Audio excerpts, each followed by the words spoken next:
What's up, everybody? Welcome to the latest episode of FlagPlus Football's First and Goal podcast. I'm your host, Brent Bodkin. And I'm Quaysie Maule. All right, so let's get into it. Tier 5.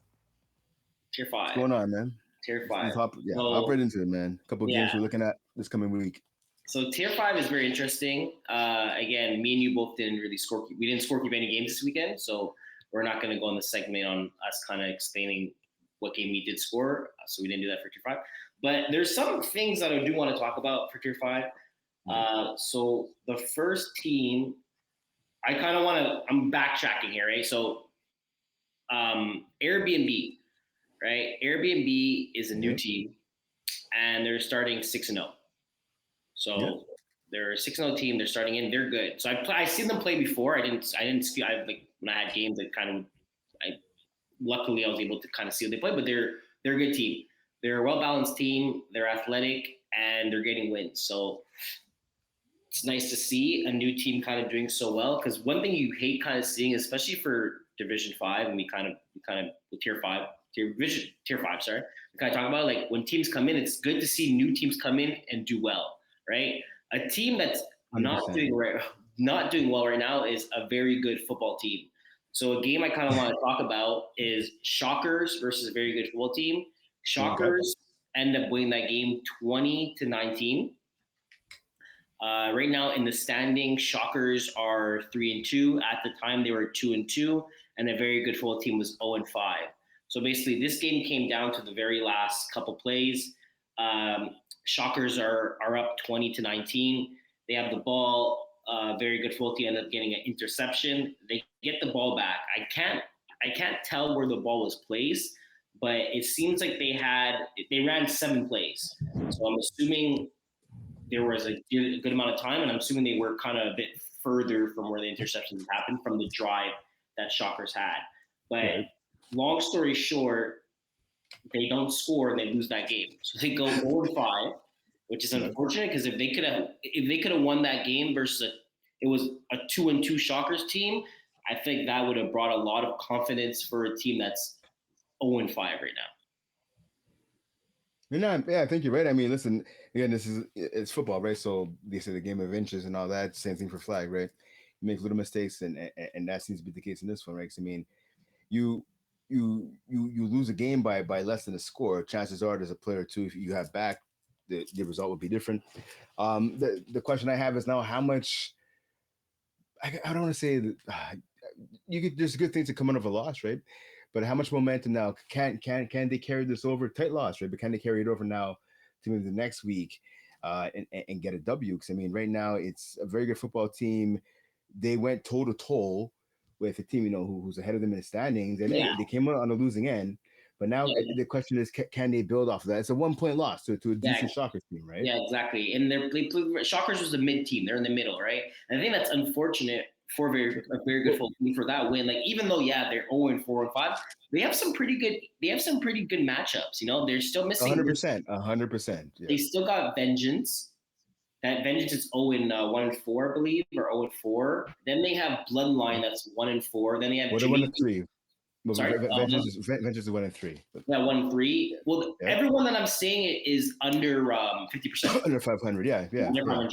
So with a win like if they were able to win that and then you play versus Vengeance, that's kind of struggling as well too. They easily could have been 2-3 going into week 9, which is like it sucks. But I think lucky for them, they are playing Vengeance Saturday. So they played the Saturday. They end up playing Vengeance and Complex roster.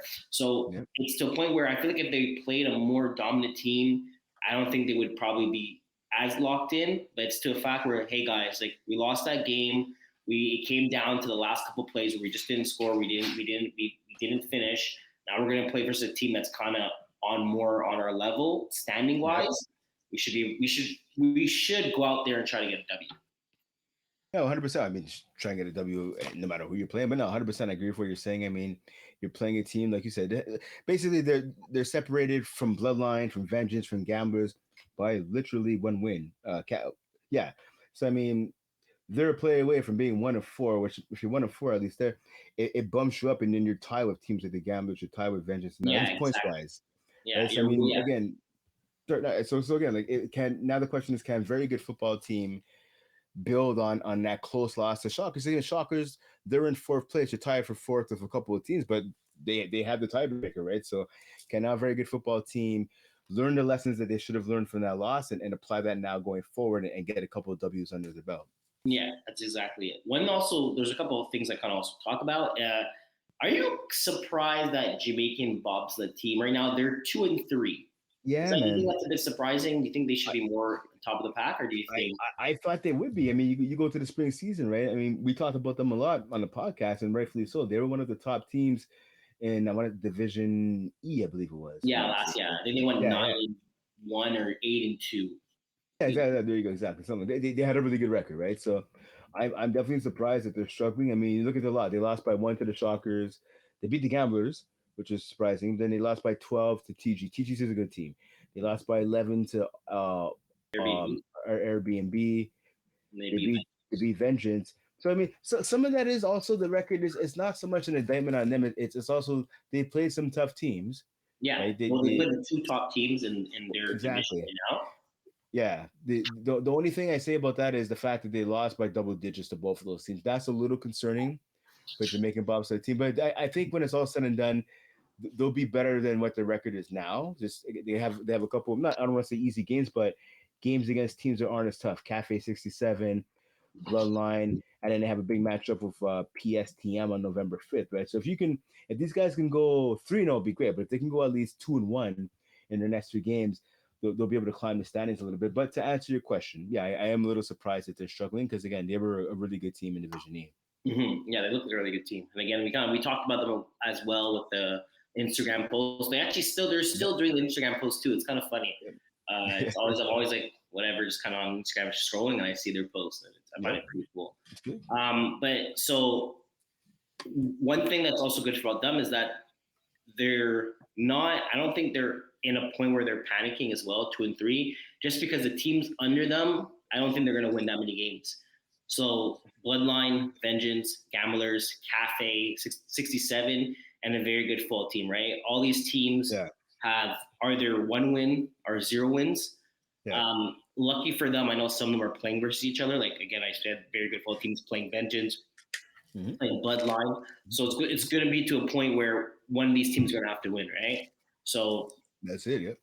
something I was also wondering, like, do you think being 0-5, 0-4, 1-5 is a point where you start panicking? Like, it's to a point where if we don't win if we don't win out to a point where, for gamblers, just say, I'm assuming to get into playoffs for Tier 5, you have to at least win, I want to say at least 4 games, three, Yeah. about, Say I think you have to three. win at least Yeah. 4 games to get into playoffs. Yeah. For I think for really solidifies your spot. I mean, look at it right here, right? We're week 7, right? I mean, so technically today's Wednesday. So the Cafe 67 is playing TD Brothers tonight at Mary Vic. That's going to kick off in about actually half an hour from now. So good luck to both those teams. But I mean, it's week 7. So, I mean, you still, hypothetically speaking, yeah, week 7, week 8, week 9, week 10 left, right? And then week 11, week 12. So there's still have quite a few weeks left, right? Yeah. Week 10 is kind of short. Week 10 is only 2 games, but whatever. Teams still have like a quality chance to get in. Is it time to worry? No, but it shouldn't be in the back of your mind. It should be kind of somewhere, maybe not at the forefront, but somewhere in the middle where it's like, you know what, like, like you kind of make a list of things you got to do today, and that should be kind of at the bottom of your list, with like a little star or check mark next to it, like, okay, don't forget about this Yeah. kind of thing. Well, well, more to the point, like when you lose games, are you like, because we both play in this league, we both play flag, and I've been in situations where if my team is doing bad, like I've been on Yeah, teams where we're 0 I won't say 0, but we're like 2-5, 2-2, let's say, or one yeah, and four, 1-3, whatever. And it's to a point where I'm kind of, that's when I start looking at the standings. I'm just like, okay, if we lose this game, we're kind of in trouble. Or after the game, I'm just yeah, like, yeah, oh, we yeah, should have won that game. Now we're in a yeah. situation. Do you think like that's in their back of their mind now, or they're kind of just like, oh, whatever, I it is. mean, it's hard to say. I think without knowing a lot of the guys on the team. I mean, I know for me personally, after I play a game, I'm looking at the standings like the next day, or even sometimes as soon as I get home. Usually the stats are up by the time you get home. I'm always looking ahead to see like you expect the team that you're playing against, but I'm always Yeah. looking ahead. Okay, like what are the like schedule comes out? What are the big games? If you played in this league long enough, you're gonna have rivalry games, right? Or Mhm. games, and there's also games against teams you don't know. So I'm always kind of looking at the standings, and I think for these guys, I think now is about that time. We're just past mid-season. Now it's about that time to start looking at the standings a little bit, trying to do some of the mental math, or if you want to write it down on paper, right? And be like, okay, if we win this or if we lose this, like you're saying, like this could be we can jump up to here, maybe we can get down to there. I personally don't worry about the playoffs until it's like 10 game season, so until we get to like week 8. Okay. Like that's when I start really looking at the seeding where we could finish because so many things it's really fluid, right? There's so many different Yeah. So many things tiebreakers, have so many things happen. Yeah. So week happened. 8, week 9 is when I really start looking at potentially where the seeding could be. Yeah. Okay. All right. I'm me. I'm looking at it like week 1. I'm just. No, that's it, and that's fair. There's nothing wrong with that. There's nothing wrong with that. I'm looking at the standings. 100%. Week 1, 100%. I'm looking at the standings. Hmm. Even when we have a bye week, I'm looking at the other teams in the standings to see what they're doing, see who you have to catch or who you don't have to worry Yeah, about as I think much. that's the But most yeah, that's the most nerve wracking thing is when you need a team to lose. yep, I remember one year we needed a team 100%. to lose, and I think I refreshed FPF page like 1,000 times. The game was in where was the game? I think the game was in I want to say the game was Lachine. For some reason, I was gonna go watch Okay. it, but I was like, whatever. I think I'm gonna watch football. But I remember the game was like at 8 o'clock, so it was like Right, 10 right, right. o'clock, and I'm just refreshing. I think I messaged Mo. I'm like, "Hey Mo, are you doing that game?" He's like, "No, I'm on the other team." Oh, okay. But I was just like, Yeah, and then the team that I needed to lose ended up winning. So we did. It was like the one year I missed playoffs. I was like, how did they lose that game? And the people were explaining to me, yeah. I'm like, wow, that's crazy. I've been on both. So yeah, when I went to Jamaica this summer, like I remember, But I think we were talking about it. But yeah, when I was a guest on the show, and I was like, okay, my team needs to win, and then we need like this one team to lose, yeah, you and needed a lot. luckily, Yeah, you needed some things to happen. Yeah, yeah, and they all happened luckily because I've been on the other side of that, and that's like the worst feeling when it's like you need that team to lose, and it's a team that usually loses every game or just isn't that good, and somehow they pull off the upset. That happened to me this time last year in the fall season, mm-hmm. and I remember going into week 10 or I think 12 or whatever it was at that point, and we're like, yeah, the worst team, the last place team, we needed them to lose to like I don't know this middle of the pack decent team, and somehow there was like a Hail Mary near the end they got, and then they went for the onside, and they got that it was a roosh, and somehow they knocked off a pretty good team, and my team Yeah, I ended up on remember. the other Yeah, I side. remember. Yeah, I Yeah, remember. I remember. yeah, Yeah, yeah, yeah, and it's just like you're mad at yourself for putting yourself in that position, but then you're exactly. furious as well at like being like okay, like the team that you need to win, who you actually don't really like all that much, and they can't even do you a solid. But anyways, yeah, it's moral of the story is take care of your business and you'll be all right. Exactly. All right, so let's go to Division 4. You know what? So I just want to say two things for tier 5. Two games I'm looking at. We talked about the Shockers. Shockers taking on TGs. I like TGs. TGs offense is on point. Number 2 offense in tier 5. I like what I've been seeing out of these guys. So I'm wondering, I'm hoping they can keep it up. And I was looking at there's another game that caught my attention. Vegans against TD Brothers. TD Brothers, I believe, have the top defense in tier 5. So defensive championships. So I want to see TD Brothers see what they could do if they can get the W over Vengeance. Those games are taking place. Let me bring the schedule back up. I'm all the way in week 12 now. Yeah, so Vengeance and TD Brothers is taking place. Sorry, I got that wrong. Actually, sorry, that is sorry. Vengeance and TG. Sorry, my apologies. Vengeance and TGs. That's Sunday the 19th, and then Shockers. Okay, you know what? Oh, so yeah, Shockers and TGs. That's taking place this Friday in Laval. Okay. By the Well, way, sorry. also you see it, it's on the screen too for the people that are Yeah, watching. yeah, okay, there you go. My bad. Sorry, I'm looking at. I'm not. So I'll be honest. So when you have stuff on your screen, it's really, really small. Okay, I mean, you I'm not zoom that in. old. Yeah, I can. So I'm opening the bot anyways. Whatever. It's just easier for me to read it on like another window. Anyways, shut up. By the way, so I was talking to Mo earlier today about some FPF stuff. This is the last week. So for everyone, this is the last week of outdoor play in Laval, and I believe it's the last week of Thank outdoor God. play in Saint. Yeah, thank God, in Saint Leo. Yeah, I've done those Laval Thursday nights, man. It's too cold to be doing anything outside if you don't have to be Yeah, out there. that's the only thing that's unfortunate when it comes to the fall because we Yeah, start yeah. outside and then we go back Mhm. inside. But sometimes you have some really bad games. Like I think we're kind of lucky. October's been kind of nice. It has been. Because it could have been way worse. But I know you could tell outside the winter's coming. It's getting winter is coming. This is horrible. It's like the worst. All right, so let's go to tier 4. Tier, yeah. Tier 4. Gotta make an appointment for my winter tires pretty soon. God. I got that call from this rust proof place the other day. Hey, you want to come back and rust proof your car? I'm like, yeah, I guess I have to. But yeah, that's all the time. Yeah, exactly. It's depressing. All right. Yeah, so tier 4. Tier 4. Tier 4. So tier 4 is the biggest division that we do have. The game that kind of stood out to me was Studs. They played. Sorry, once again, I'm just gonna go to Studs. So Studs 5-1 Studs. They played. No, that's not the game. So they played Sourpuss, right? Sourpuss is. Sorry, it's this new website. Yeah, I see a million things there. It's neither. Yeah, I see it. 56-26. Yeah. So sorry. Yeah. So that week, Studs played Sourpuss. Sourpuss are 1-6.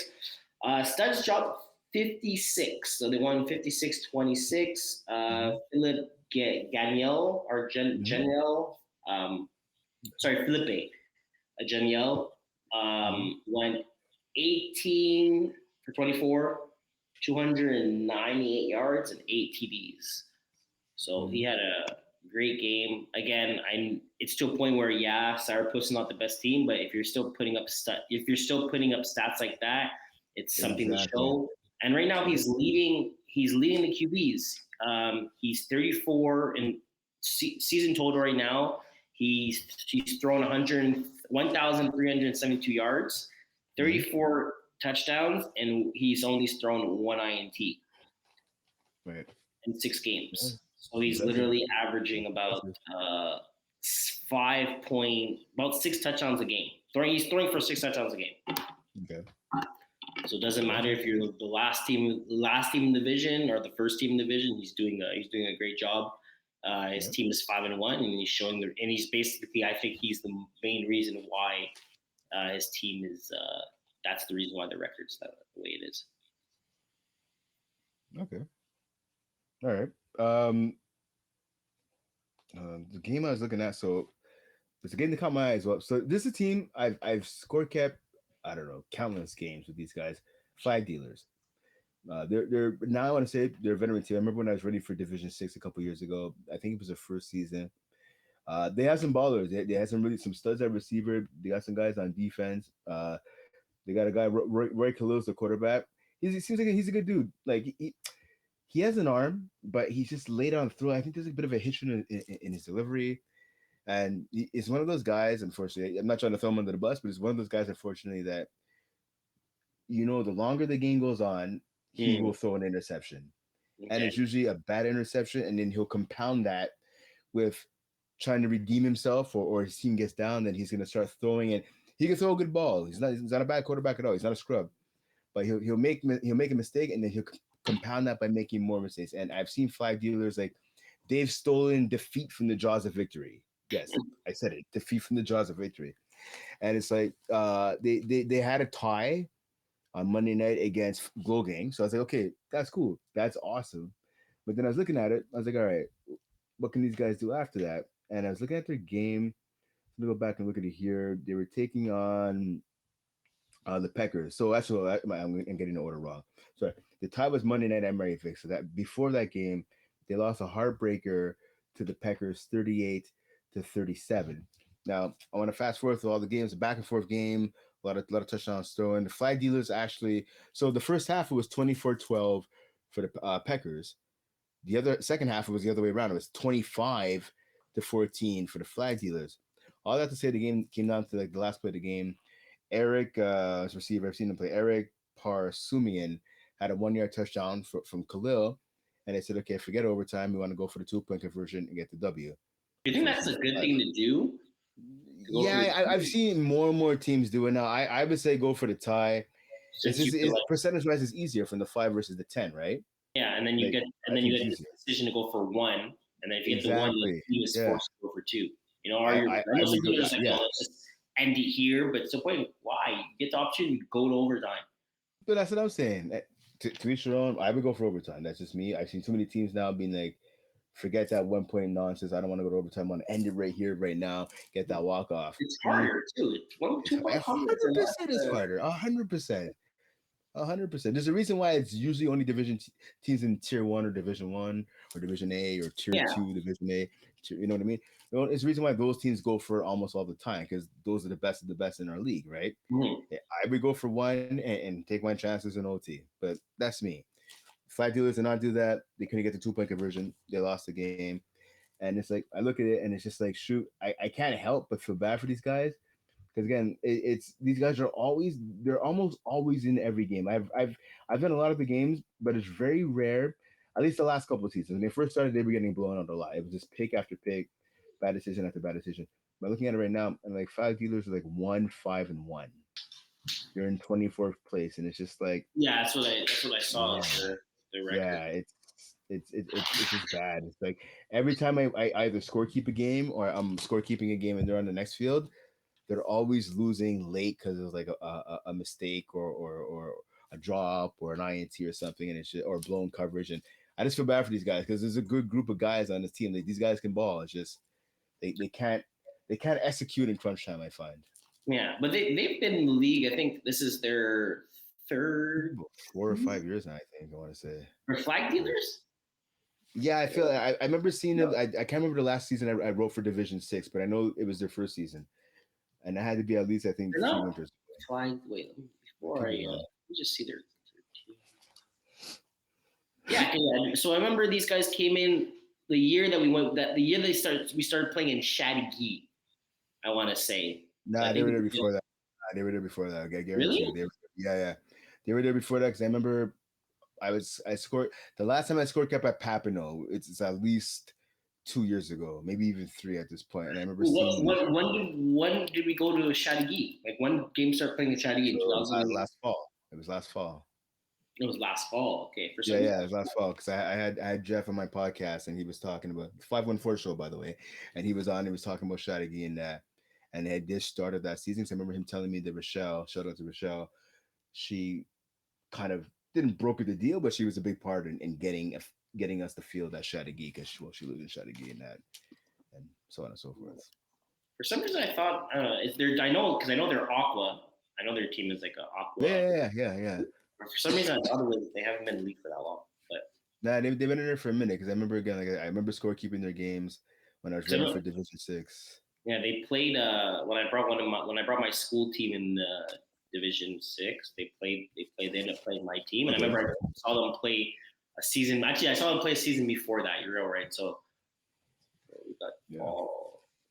I mean, if we look at it right here, right? I mean, just look at someone on their team. I don't know, Roy Khalil. Let me see when this guy's been playing. Anyways, I'll look at that. Anything else you want to talk about for tier four? Any other matchups? Oh That you've yeah, seen so yeah, tier four, not really matchups, but kind of like who's in panic, who's on a panic. Because I feel like at this point, I think that's where we're at. And this division is so Mhm. big. This is the biggest. I Mhm. think this is the most teams we've had in a division. 33 teams, right? And something that's kind 100%. of it's like a bit of alarming that we have 3, 6, 9. We have 10 teams with only one win. Yeah. Yeah, we have 10 teams and one win, and we have Flag Dealers have a tie as well. But so we have Flag Dealers that's one, FC Bling has one, Sam Preston has one, Voodoo one, First Down Siffners one, Vice City one, Show Me Your TDs one, Sourpuss one, and then Arius University 0, and then Dog Walkers 0. I find also shout out to Dog Walker. It's kind of a funny name. I kind of looked at it. I was like, Dog Walker. Who came up with that? I wonder if their uniform is. Okay, no, it's just. Well, maybe they don't have a uniform yet, but I'm curious to see if they're gonna. If they do get uniforms, are they gonna have a dog on it? It's kind of funny. Like walking a person walking a dog. I think that'd be a kind of. Do you know any dog walkers? No, I don't. I don't. Do you? Yeah, I do actually. So I live in a flat. So like my neighbor downstairs, his girlfriend is actually a dog walker, Oh, and I find yeah, it it's good be, people. I find it be pretty cool. So I think you get paid pretty well to be a dog walker. I saw some Mm-hmm. posts. Yeah, Mm-hmm.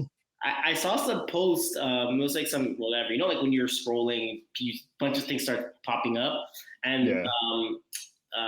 the person was kind of saying their expenses for their dog. So they're saying Yeah. dog Yeah. food, this, whatever, and they had like dog walker once a week, and they put like $100, like 150. I was like, yo, you paid $150 for someone to walk your dog? Like, Yeah, it's crazy. Get off if your butt and do it I got yourself. It's if I got craziness. paid to walk my dog, I'd be rich. Yeah, well, that's exactly it. Yeah, man, that's crazy. I remember she was telling. Sorry, quick story. She was telling me one time about like she has regulars that come to drop off the dog. Sometimes they go to town or whatever. That I can understand. If you're gonna go to town, you have no one to watch your dog. Fine, you leave it like a dog hotel, one of those dumb things. Yeah, well, that's what actually people do. Yeah. Yeah, yeah. But she's telling me some people like this to groom the dog. It's like a couple $100 to cut the nails. It's like another 200. Yeah, I know. Like It's someone drops like a G. Listen, I like dogs. I'm a dog guy, but like I used to have a pit bull, and like honestly, cut the dog's nails is kind of a pain in the ass, whatever to do that. But I mean, other than that, you make sure the dog showers and whatever. You get a hose, rinse off the yeah, dog, you're good to go. exactly. But Yeah, some dogs are different. I literally laugh with my dog. So I have a pit bull King Corso. that's Okay. okay. Yeah. And my dog, when we want to, like, it's a bath. I give him a bath. Like, well, like Mm-hmm. it's a shower, but so Yeah. he knows the context of a bath, right? So Okay. when he was a puppy, it was to a point like, okay, his name is Simba. It's like, okay, Simba, let's go take a bath. Nice. And then he would be like, he would associate that like he's gonna go take a bath. Yeah. Now, if I say bath, he runs away. He's gone. Okay. Okay. And he's about 100 pounds. He's a big dog. Like Nice. he's Nice. not aggressive like that. Like I could pick him up, I could whatever. But when I say okay, like if he needs a bath, because dogs end up smelling Yeah. at some Yeah. Of point, course. Yeah. Of course. like I physically have to pick him up and then like put him in the bath, and we're tugging, and then right away, as soon as he gets in the bath, he jumps out or he tries to Yeah. jump out. Yeah. Yeah. Yeah. Of course. And Of then course. I Yeah. whatever, then I finally have to, and then he's fine. But just to kind of get him in the bath, like Yeah. it's Yeah. not Yeah. Yeah. annoying, but I mean I can understand where some people like he he does it, but I can imagine a dog that doesn't even bother touching water, or as soon as the Yeah. water touches, they kind of jump out. Like you don't to the point where do you really want to go through that, or do you want to just pay someone and just do it for you? You know? Yeah, well, no, that makes it like if you're like a petite person and dog's like twice your size or whatever, then yeah, I can understand that. Mm-hmm. But I don't know. I'm not sure if that's always the case for everybody, right? Like, I mean, No, 100%. if But you have a yeah, dog, walk the dog. Like, so don't be lazy. especially for dog. I know people that again Instagram, but like people go in people's house, they see the dog, like like they're dog walkers, so they go to like 6, 7. It seems like they go to a couple houses, grab the dog, walk it, go to their house, walk it, and that's literally what they do all day. Yeah, People that are not home, or people just can't. People work long hours on their office and off yeah, time. that's it. Their Hey, dog, listen, man, you gotta because pay the bills, so you pay the bills, man. a dog is pretty independent too. Like to a Of point course. where you just need to walk it for it to be good, so it doesn't do whatever any business inside the house, and then it's pretty Yeah, much just sleeping. So, yeah, that's it. Yeah, let it do his business, get some fresh air. That's it. and they're Oh, happy. yeah, that's it. Going back to FPF and talking about certain like dog walkers, whatever, they're 0-6. So Yep. I think it's 100% panic mode at this point. The only thing that's really good in this situation is Flag Dealers, the team that we kind of talk about. They're 1-5-1, right? They're inside playoffs right now. It's Yeah. top 24 teams that make playoffs.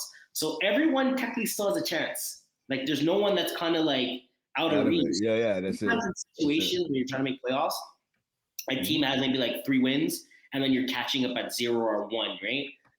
Mm-hmm. Right now, everyone is still in distance of making a playoff. Well, everyone's still in the distance of getting that last playoff spot. Yeah, that's it. Exactly. So that's Everyone has it. Like I said, everyone has a chance. Mind you, flag dealers have 3 points, right? So I mean, they're 1-5-1, right? So that tie is big. That tie can be the difference between getting in and being knocked off, right? And yeah, so looking at some of these teams like Vice City, I've seen them play. Air University, I've seen them play. FC Bang, seen them play a lot. Voodoo, obviously Frankie and those guys. First down sniffers, who we talked about a couple of times here. these teams aren't horrible despite what their records are, right? So it's going to be literally a dog fight.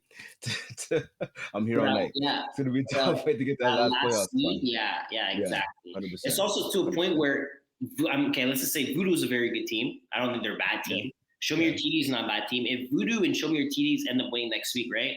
They win. They go 2-4, 2-4. They are just behind. Actually, no, they jump in front of Flag Dealers and hmm they get to Brewers, right? And then you have Not Fast and Furious. You have Super Troopers. You have No Flags yeah, Given. You have Team Mythic. You have Chamonix Shows. You have all the other teams at that are 2 wins too.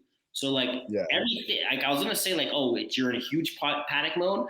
I think the only two teams that should be in a panic mode right now are Dog Walkers, just because they have 0 wins and yeah, they're 54 points for 213 against, and then yeah, yeah, Arias University because they're kind of in the same boat. They're 0-5, yeah, 82 points for, and yeah, 196 against. And then even yeah. Sarah, yeah, everyone else, I think they have a good shot. So I don't think it's panic mode. I think it's to a point where you do need to start getting. You need to win those games where you should win. So if you play one of those bottom teams, let's just say, example, not exactly sure, but let's just say looking at Voodoo's schedule right here, quick. They play. See, Voodoo doesn't play any of the bottom teams.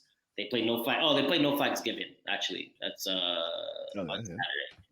So no flags given. What am I talking about? No flags given is at the top, right? No flags given. No flags is 2-2. But other than that, everybody else they're playing, they're pretty good. yeah.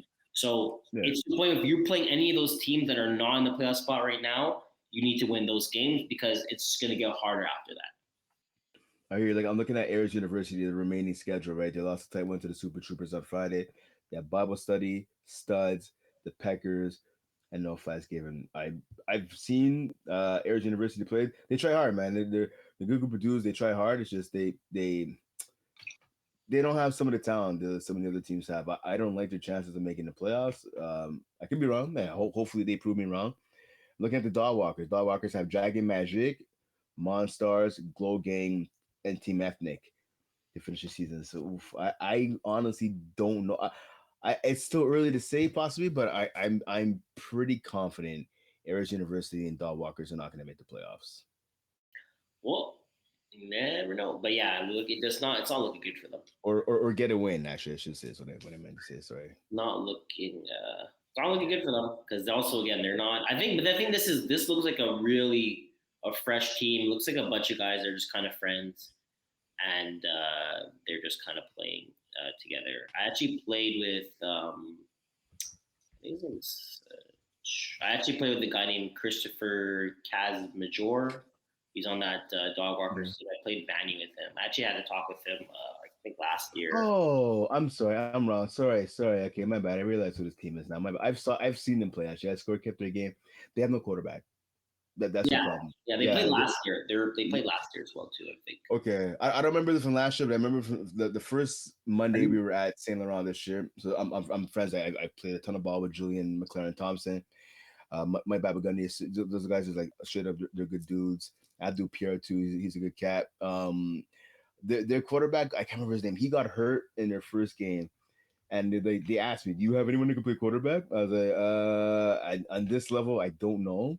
And Mhm. then I suggested, like, I forget who I suggested to them. I go try to reach out to that guy. I'm not sure if they did, but yeah, they just don't have a quarterback. And as you know, right, you don't have a quarterback, you don't have anything, and they have a lot of other weapons, but no one throws them the ball. So yeah, I don't know. Yeah, I think it was Osiris IP. That was the quarterback, and I can't remember I can't remember if it was his hamstring or his I think it was his hamstring. He tweaked that in the first game of the year, and as you can see, that's the only game he's played. Mm. So, and even when he was, when his hamstring wasn't hurt, he wasn't that impressive as a quarterback. He's a guy who was just saying, I'm going to try and play quarterback. So shout out to him for trying, but they need to find an answer. I told him Yeah, to hit up the FPF Facebook page or just literally try to find someone at other games. But yeah. yeah, It's also the point their quarterback's also not running. He only has 4 rushing attempts. exactly. So Julian tried to play quarterback. Wasn't good. I don't think Julian's would even fit. I think he's played quarterback. His rating is 59.4, so maybe Maybe he can throw. I'm not Yeah, sure. he can. I saw him. He played. It was yeah, a bunch of interceptions. It was, yeah. You look at his stats. Yeah, he has 20. He's 9 of 23 for 20 yards, 1 touchdown, and 6 picks. What does that tell you? Yeah, that's on it. Yeah, he's on it. Yeah. Averages 2 yards a pass. All right. I guess he's 22 quarterback rating. Yeah, I love Julian. He's a good dude, but yeah, it's not. at least he knows. At that point, Yeah, I think you get humbled right away. I think after stats, yeah. you're like, okay, I'm playing tier 4. You come in, oh, it's not going to be that hard, and you get stats like that. You're like, hey, at least you know now, like you're not playing quarterback straight up now, guys. Exactly. Someone else. Ali Reza, you should try it. Come play some FPF, Ali Reza. Play some QB. Come on, my friend. Get her done. Get her done. There you go. Let's go to Division 3. Let's go to Tier 3. Yeah. Tier 3, very interesting. Standings. Just kind of go. Let's hop into the standings nice and fast. Win Diesel Jugger Bomb. Question for you right now. Win Diesel 5-1, Jugger Bomb 5-2, and also I'll put BBB. Beer Belly. Yeah. I'll put them too. I'll put them in the context. Who's finishing in first? Interesting. So that's a good question. I'll let you. I'll go down their schedule. So basically, right now, Win Diesel has 4 games left. Jugger Bomb has 3 games left, and BBB has 5 games left. Win Diesel 5-1, Jugger Bomb 5-2, BBB 4-1. Okay, Win Diesel does have the tie break on Jugger Bomb because they did beat them in week 2 or week 3. Win Diesel, rest of their schedule, they play Killer Rays. I believe they're 4-2. I want to say Bruins, which we kind of know who Bruins are, with Rocco. Snowden Degens. Yep. Sugar Daddy. That's with Adam. I think Adam Malkoff. Yeah, Malinoff. Yeah, Malinoff. Sorry, and then Sugar Daddies. I believe Sugar Daddies one of the worst going into. Oh, they're 2 and 3. So that's a team with Manu, Manu. Yeah. Max. Okay, so those are their games left. I'll just kind of go up from here. Do you think they win all 4 of these games? So do I think Win Diesel wins all 4 of these games? Yeah, Killer Rays. No, I don't. Killer Rays, you think it's a win? That's gonna be a tight game. Actually, I think that's gonna really be an awesome game. Killer Rays they're a good team. I've seen them play the other day. I think I'm gonna give Win Diesel the W there though. I think Win Diesel's a better team. Killer Rays, Bruins.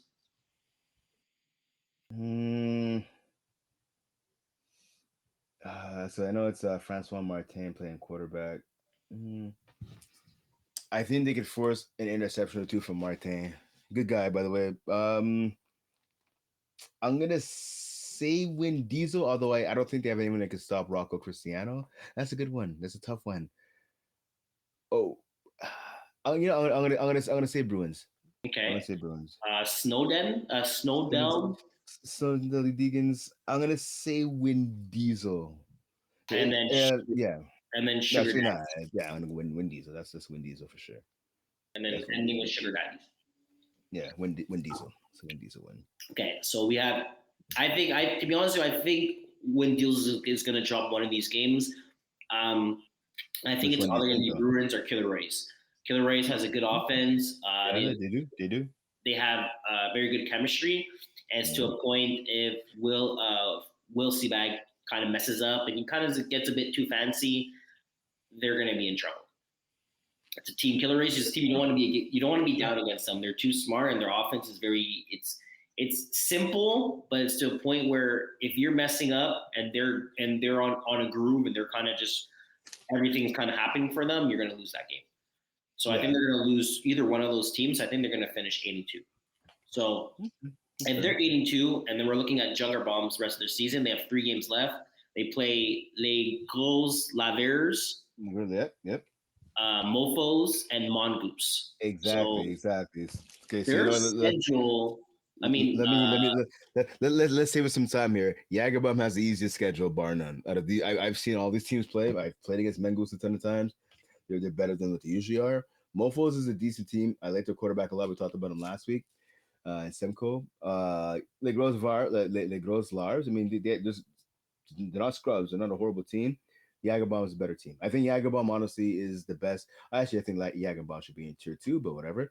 Jagerbomb is the best team in tier 3, and I think Jagerbomb is going to finish first. They have only 3 games, but they have the easiest schedule between them, Beer Belly Brigade, and when Diesel, because Beer Belly Brigade, right? They have 5 games left. Team Sexy, Killer Rays, Penetrators, Hustlers, Snowden Deli Deegans. I don't see the Beer Belly Brigade winning all 5 of those games, to be honest with you. yeah, well, you have to win 4 because then they get Yeah, tired. yeah, that's true. They have to win 4. Again, what thing with Beer Brand, they've been getting a lot of subs, so it's like who's going to show up, who's not going to Yeah, show up. exactly. They might be in a situation where they're going to have to look at their roster. They're going to make sure their gameplay. They're going to have to make sure they have enough guys gameplay. Because there was 1, 2, 3, 4, 5. 1, 2, 3, 4, 5. Yeah, 6. So they're going to need like I don't know, Jason Reyes to kind of be there, Felix Forte to be there. For some of their main guys, they're gonna have to try to get them those games played because I feel like a team like this, like I think they're fine when there's 6 guys, but I think they'd rather be 8 just in case some guys do end up missing, so they're not in a situation when they go playoffs and some guy's on vacation or some guy can't be there or some guy gets I don't know work or just a situation where you're going to playoffs with only 6 guys eligible and one other guy can't make it, so you end up going to playoffs and it's 5 versus 6. So yep. I think that's the biggest problem because they do get a lot of subs every single week when they are playing. Right. But yeah, that's all that was kind of my segment on for. I'm just wondering. So for tier 3s, let's look at the playoff race quickly. I know obviously Pasta Rabiata is 0-4. Mutation again led by Jason Rossi. Now we talked about that I believe 2 weeks ago. 0-6. It's not the season I believe they thought they would have. I'm just wondering like who do you think is going to squeeze into those last couple playoff spots? Because I mean, there's a bunch of teams with like 2 wins. Yeah. So tier 3, it's probably the most interesting teams for playoffs. 20 teams in this division, only 12 make it, right? But we're in a situation where we have so many teams that are almost above 500, right? So you have Mongoose 2-4, Team Sexy 2-2, Sugar Dice 2-3, TBD 2-3, right? And then so most of them are 1 game away to being over 500, and then you have Mofos, Penetrations, Mama Boys, Bruins, Old Pats, Stim U that are 3-3. So it's to a point if any of these teams end up winning a game, it becomes a shit show on tie breaks and stuff like that. So if I'm looking at it right now, I just want to see TBT. That's I've never seen this team before. I think they're new. I think I've seen the quarterback before. If I'm looking at it now, I want to say the only team I see making a push.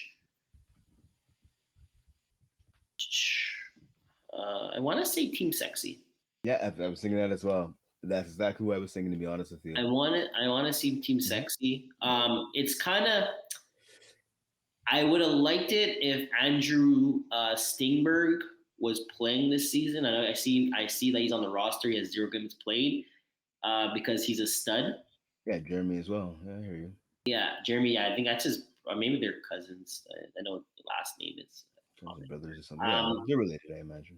Yeah, but yeah, he's a stud. I see them play Division Tier 6 or Division 6, and receiver. He was doing everything. Like it's actually unbelievable how good this guy is, especially for a division like this. It's like a huge sleeper. But I mean, they did get Julian to come out. They got Mike. They got Jan Solomon to come out play for them. So if all these guys are on the team, all these guys are playing the games, they could be pretty scary. Right now, being 2-2, their schedule wise, they end up playing Killer Rays, Mama Boys, Sugar Daddies, Black Vipers, BBB, and like goals lovers. So I mean, their schedule's not easy. They're playing a lot of the good teams, but I think a roster that they have, they should be able to make a push to get into playoffs. But I think out of because I think that's the only team I see making a push. TBT, I don't know exactly who they are. I haven't seen them play. I don't think I've seen them play. I'm not sure. I know they just got. It seems like they just got their jerseys. I've seen them play. Okay, so are they a good team? You would say? Are I you? mean, Do you think are they a 5-5 team? okay, so here's the thing, right? They have a ton of they had a lot of subs on the team. Like, so the guys that I do know on that team, like Eric Nams, I've seen him play. He's a tough guy. He's played a lot over the last couple of years. Uh, from what I've seen, I mean, I saw them with a game with subs, right? So it's Mm-hmm. hard for me to say that guy. Fred Janot is my quarterback. He was on the team. Yeah, and Desjardins, right? He was on the team. I haven't seen them when it's just the regular roster. When they can get some subs on and get them qualified for sure, that's great. I think as even Vince Biondi, right, who plays usually like tier one, he subbed for them as well.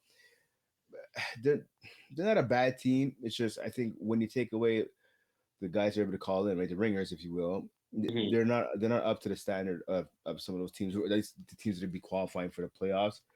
They can prove me wrong, and I mean, they again they have some talent on the team.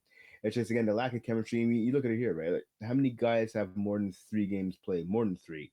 One, two, three, four.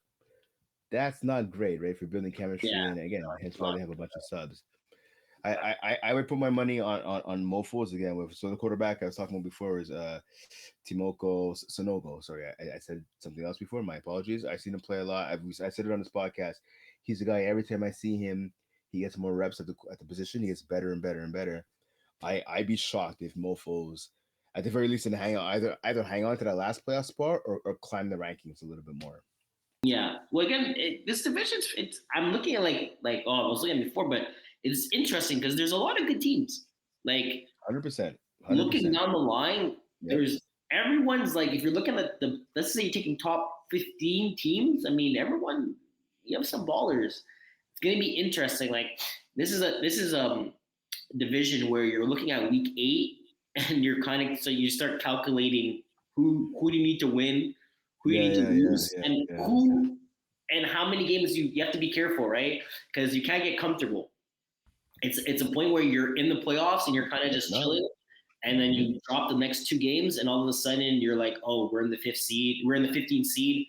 If we don't win our next 2 games, we're out of playoffs, and you were in a comfortable spot 2 weeks ago. So Exactly. Hmm. I think it's going to be very interesting. I think this is probably tier 3 is the most competitive division that we have this season. We're just regarding on the team records and how playoffs work. That there's only 12 teams that make it. Yep. Let's hop Was into it tier tier two? 2. Yeah. So I'm looking at it here. So I can't remember for tier two right now. Though. Let me go back and look at the schedule here for this. Sorry for a second. Sorry. I know that Lavergeful knocking off KGP Origins. So a lot of blowouts. Like they were all. I mean, the one game looks to be a forfeit there. Flysair Corp over Hard A, but Lavergeful dropping 40 on Was it a KGP forfeit? Origins. I checked that right now, and They I played holding it. They defense just, I guess 50. they bust the cap. What does Yeah, Jeff yeah, bust that's the yeah, cap? yeah. Yeah, yeah. How do you bust Good question. Good question. Because I mean, if the looking cap? at it here, It yeah. says So actually, a hard eight actually won the game, but okay, because buffing. Yeah, you're right. Busting the cap. Yep, there you go. That'll happen. five. I guess the cap is 500 in tier 8 and tier. That's a good question. I can tell you right now, the cap is How's Khalil 91? That's crazy. wow. Jeez. Hey, throwing shit at Khalil there?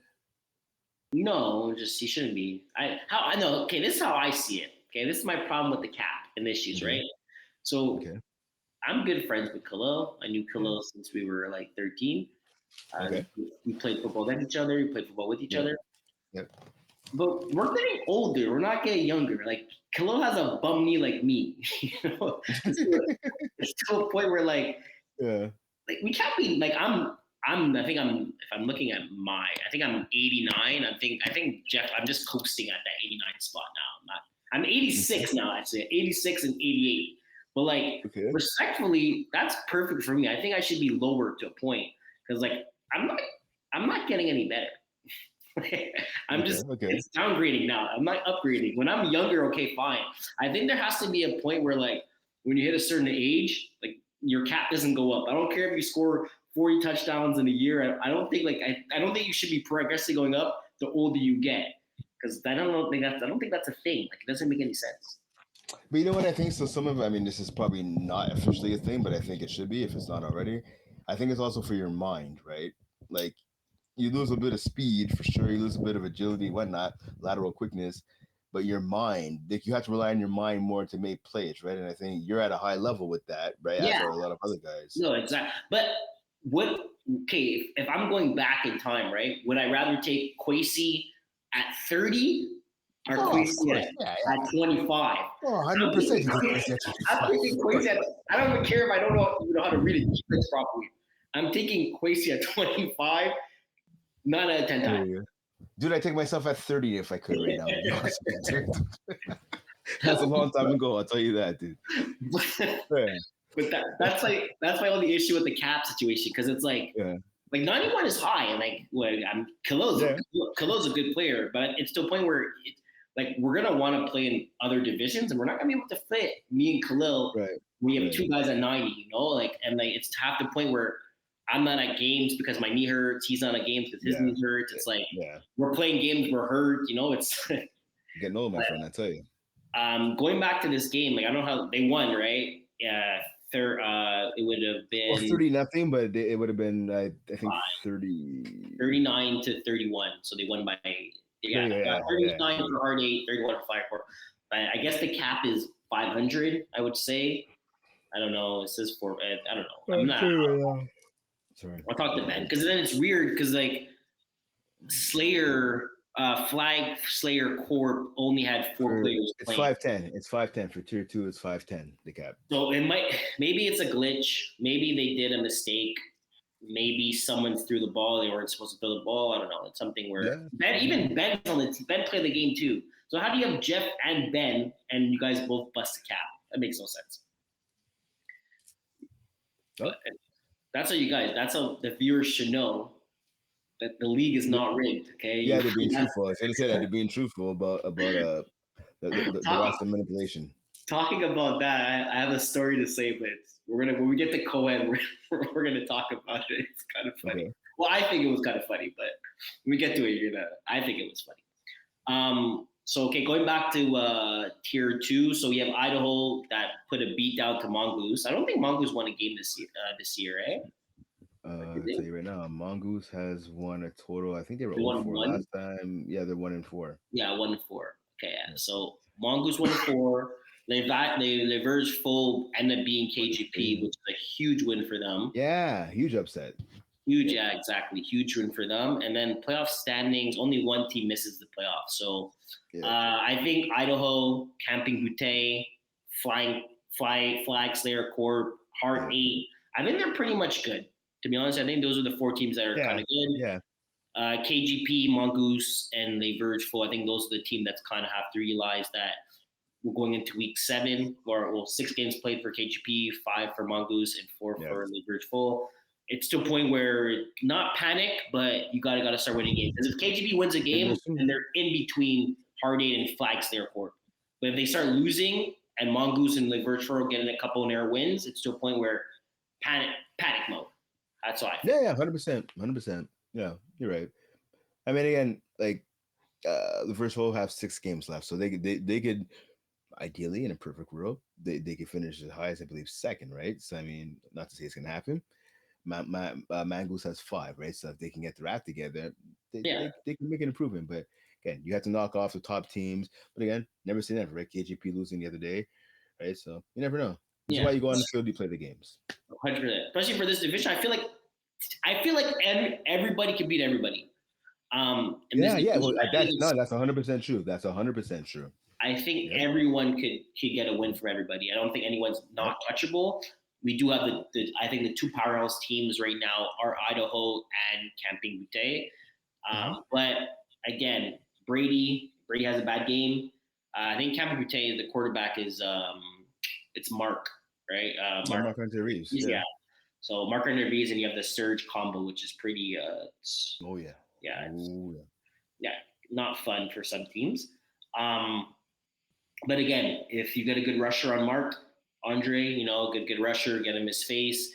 He crumbles sometimes too, right? He's not perfect. Amazing quarterback, but he's not perfect. So that's true. Again, I think that division's kind of open on games winning, but it's to a point where you got to start winning games now because you don't want to be in a situation where you go to week 8, week 9, and you're like, oh, you're kind of that's when you start looking at you start looking at schedule, who has to win here, who wants to win there, and you're in panic mode, So if they hit the panic mode right now, win the games you're supposed to win or win the games you're not supposed to win, go above 500, and you should be fine. All right, cool. Anything else for tier 2? No, I'm good. I got to make an apology to tier 2. I know I said I would have an article out for Thanksgiving weekend. My apologies. It's just honestly not enough time. I'm going to have an article out this coming week. So 100%, I give you my word. I will have an article in the next couple of days for tier 2. My apologies for not coming through last week. I said I would. Honestly, family obligations with Thanksgiving, work, and a whole bunch of other stuff going on. My apologies. I will have an article out for you guys. I know you guys have been waiting for a while. You deserve an article. I will have an article out for you guys this week coming up. You heard it first. He said he's gonna have an article for you guys. Give my word. I gave my word, so I'll do it. You got his word. He got his word. Again, I have a question for you. Did you play at the new? Have you seen the Chateauguay new complex? No. Okay. Okay. We'll go into that in co-ed too, because that's where I was this past weekend. Nice. All right. Okay, let's go tier 1. Yep. Tier 1. So look at tier 1 here. Schedules. A bit of a quiet weekend. Quickly looking at what happened last week on last Sunday. So ECW knocked off Child Please 31-26. Vultures beat the Infantry. Yeah. No, that's surprising. I'm not sure if I called that last week. I can't remember if I called that. The funny thing about that division is that game is that Infantry only player they had that was on the roster was Rory. They had subs. Yeah, they had subs. They actually had Nicholas DeMalo throwing for. Okay, Nick DeMalo. Okay, that's all right. Yeah, so they pretty much they had his tier 3 team throw his tier 3 team show up for that game. And then for Vultures, Jeff ended up throwing because Ben was busy, and Jeff they ended up winning the game. Because I have no offense, if you have Nicholas and you have versus Jeff, you have Nicholas is yeah. You can see the stat wise too. Nicholas went 21 for 33, 201 yards, 3 TDs, but 4 INTs. So just kind of goes to show, and the roster that Jeff kind of had. Ben, Vultures, they had Danny, Paul Pierce, Sanders, Dante, Kevin, Xavier, Coach. So the roster was way better. And even if you look at a roster, you can see offense, Infantry is 436. Vultures is 512, and then defense, Infantry is 433. Vultures are 479. So you can see the difference of talent wise and caliber that each team had. Shout out to Kevin. Kevin done that there. Touchdown pass. He used to play snapper. He had a TD pass, reception. That doing the same. Yeah, he's good rusher. He's a good guy. Oh, 100%. Yeah. But yeah, so Infantry was missing. They're missing a good amount of guys. They also have Kevin. Kevin Wyeth has gone to the Ottawa, the Ontario National Touch Football Championship. So he was out there competing with a team called EBO. Bunch of studs on that team, so that's the reason why he missed that game. But again, if you look, then we're looking at them losing versus Vultures. They come back and they end up beating Party Crashers. So there you go. Yeah. They beat Party Crashers with also Phil Cutler through that game. Oh, okay, nice. All right. Yeah, but then you had the studs back. Felix Boutte was there. Manu was there. Matt Kurak was there. So you had the veterans that were back, and whenever you have Felix Boutte on the team, anything's possible. His speed's able to open up a field. So that was a big. Yeah, exactly. He came back to his terror because right now if you're looking at the player stats, he's doing a great job Mhm. for receiving. Uh, Yeah, 32 catches, 684 yards, and 15 touchdowns so far in 6 games. yeah, one of the top receivers in all of FPF. I took a look. I took a look. Pardon me. I took a look at the Braves game. Braves and Royal Luminaire. So Jesse Dupuis was back for Royal Luminaires. I know the last time I score kept him last week. It was down with Zara. Yeah, AJ was there this time. No Dan, no AJ. But yeah, they got beat down by the Braves. So Serge Pilon obviously was in the lineup as usual, regular guys. They Marc Andre Lapointe, actually Lapointe, Vince Malo obviously, and then Alexi Gomon. yeah. They look like they have their full roster. Yeah, exactly. Yeah, this got spanked. Like Joe Mahia, 7 TDs, 280 yards. Emil Chateauver, we're talking about him later, 114 yards. They did their thing, 2 picks. Will Trache, Mike Pearson picked them off. A bit of a surprising outcome. I mean, not that the Braves won, just thought it'd be a little closer than a 30-point game. Yeah, no, 100%. But you kind of just see though the problem I think with Royal Amir is that I think their defense it's one of the things that's I think it's the most liable. I think their offense kind of runs good when Jesse's kind of there, but I think their defense I don't see a shutdown defender on this team, Yeah, especially yeah, for true. tier one. I don't see a guy where I'm like, okay, I feel comfortable for this guy being able to play on anybody. I don't see it in that point. I see all these guys. I think they're good role players. You know, Okay, I okay, think yeah. they're all good role players. So when you get a set of role players together, it becomes an issue compared to if you Right, get two right. studs, then you get a group of role players. I think it ends up being better. So I think that's one of their problems for their defense that they're having this year. Again, you have good studs, right? Like don't get me wrong, Serge a stud, Anthony Lapointe's a stud. Shout out to him. I played versus him back in the day, tackle. One of the Okay, biggest guys at 13, 14 years old. This guy was like 6'1", like 180 wow. pounds, and he's just running us over. Like we were like, What team did he play for? he played for this St. Bruno Barons. So a Oh team in wow. the South Shore. Yeah. This is when we were like 13, 14. But like I Mhm. grew up playing with him since I was 18. And then I think he went to like Sherwood. And then I went to Right, Manual. right. So, but anyways, huge guy. And he's still a stud, But Yeah, again, he's a role player. He's not a shutdown defender. He's a role player. You tell him to do something and he's there, but you don't have a shutdown corner or a guy to kind of just take someone out the way, right? And like also speed wise, the only person they have that kind of fast in this team is Alexi Gomo and Serge.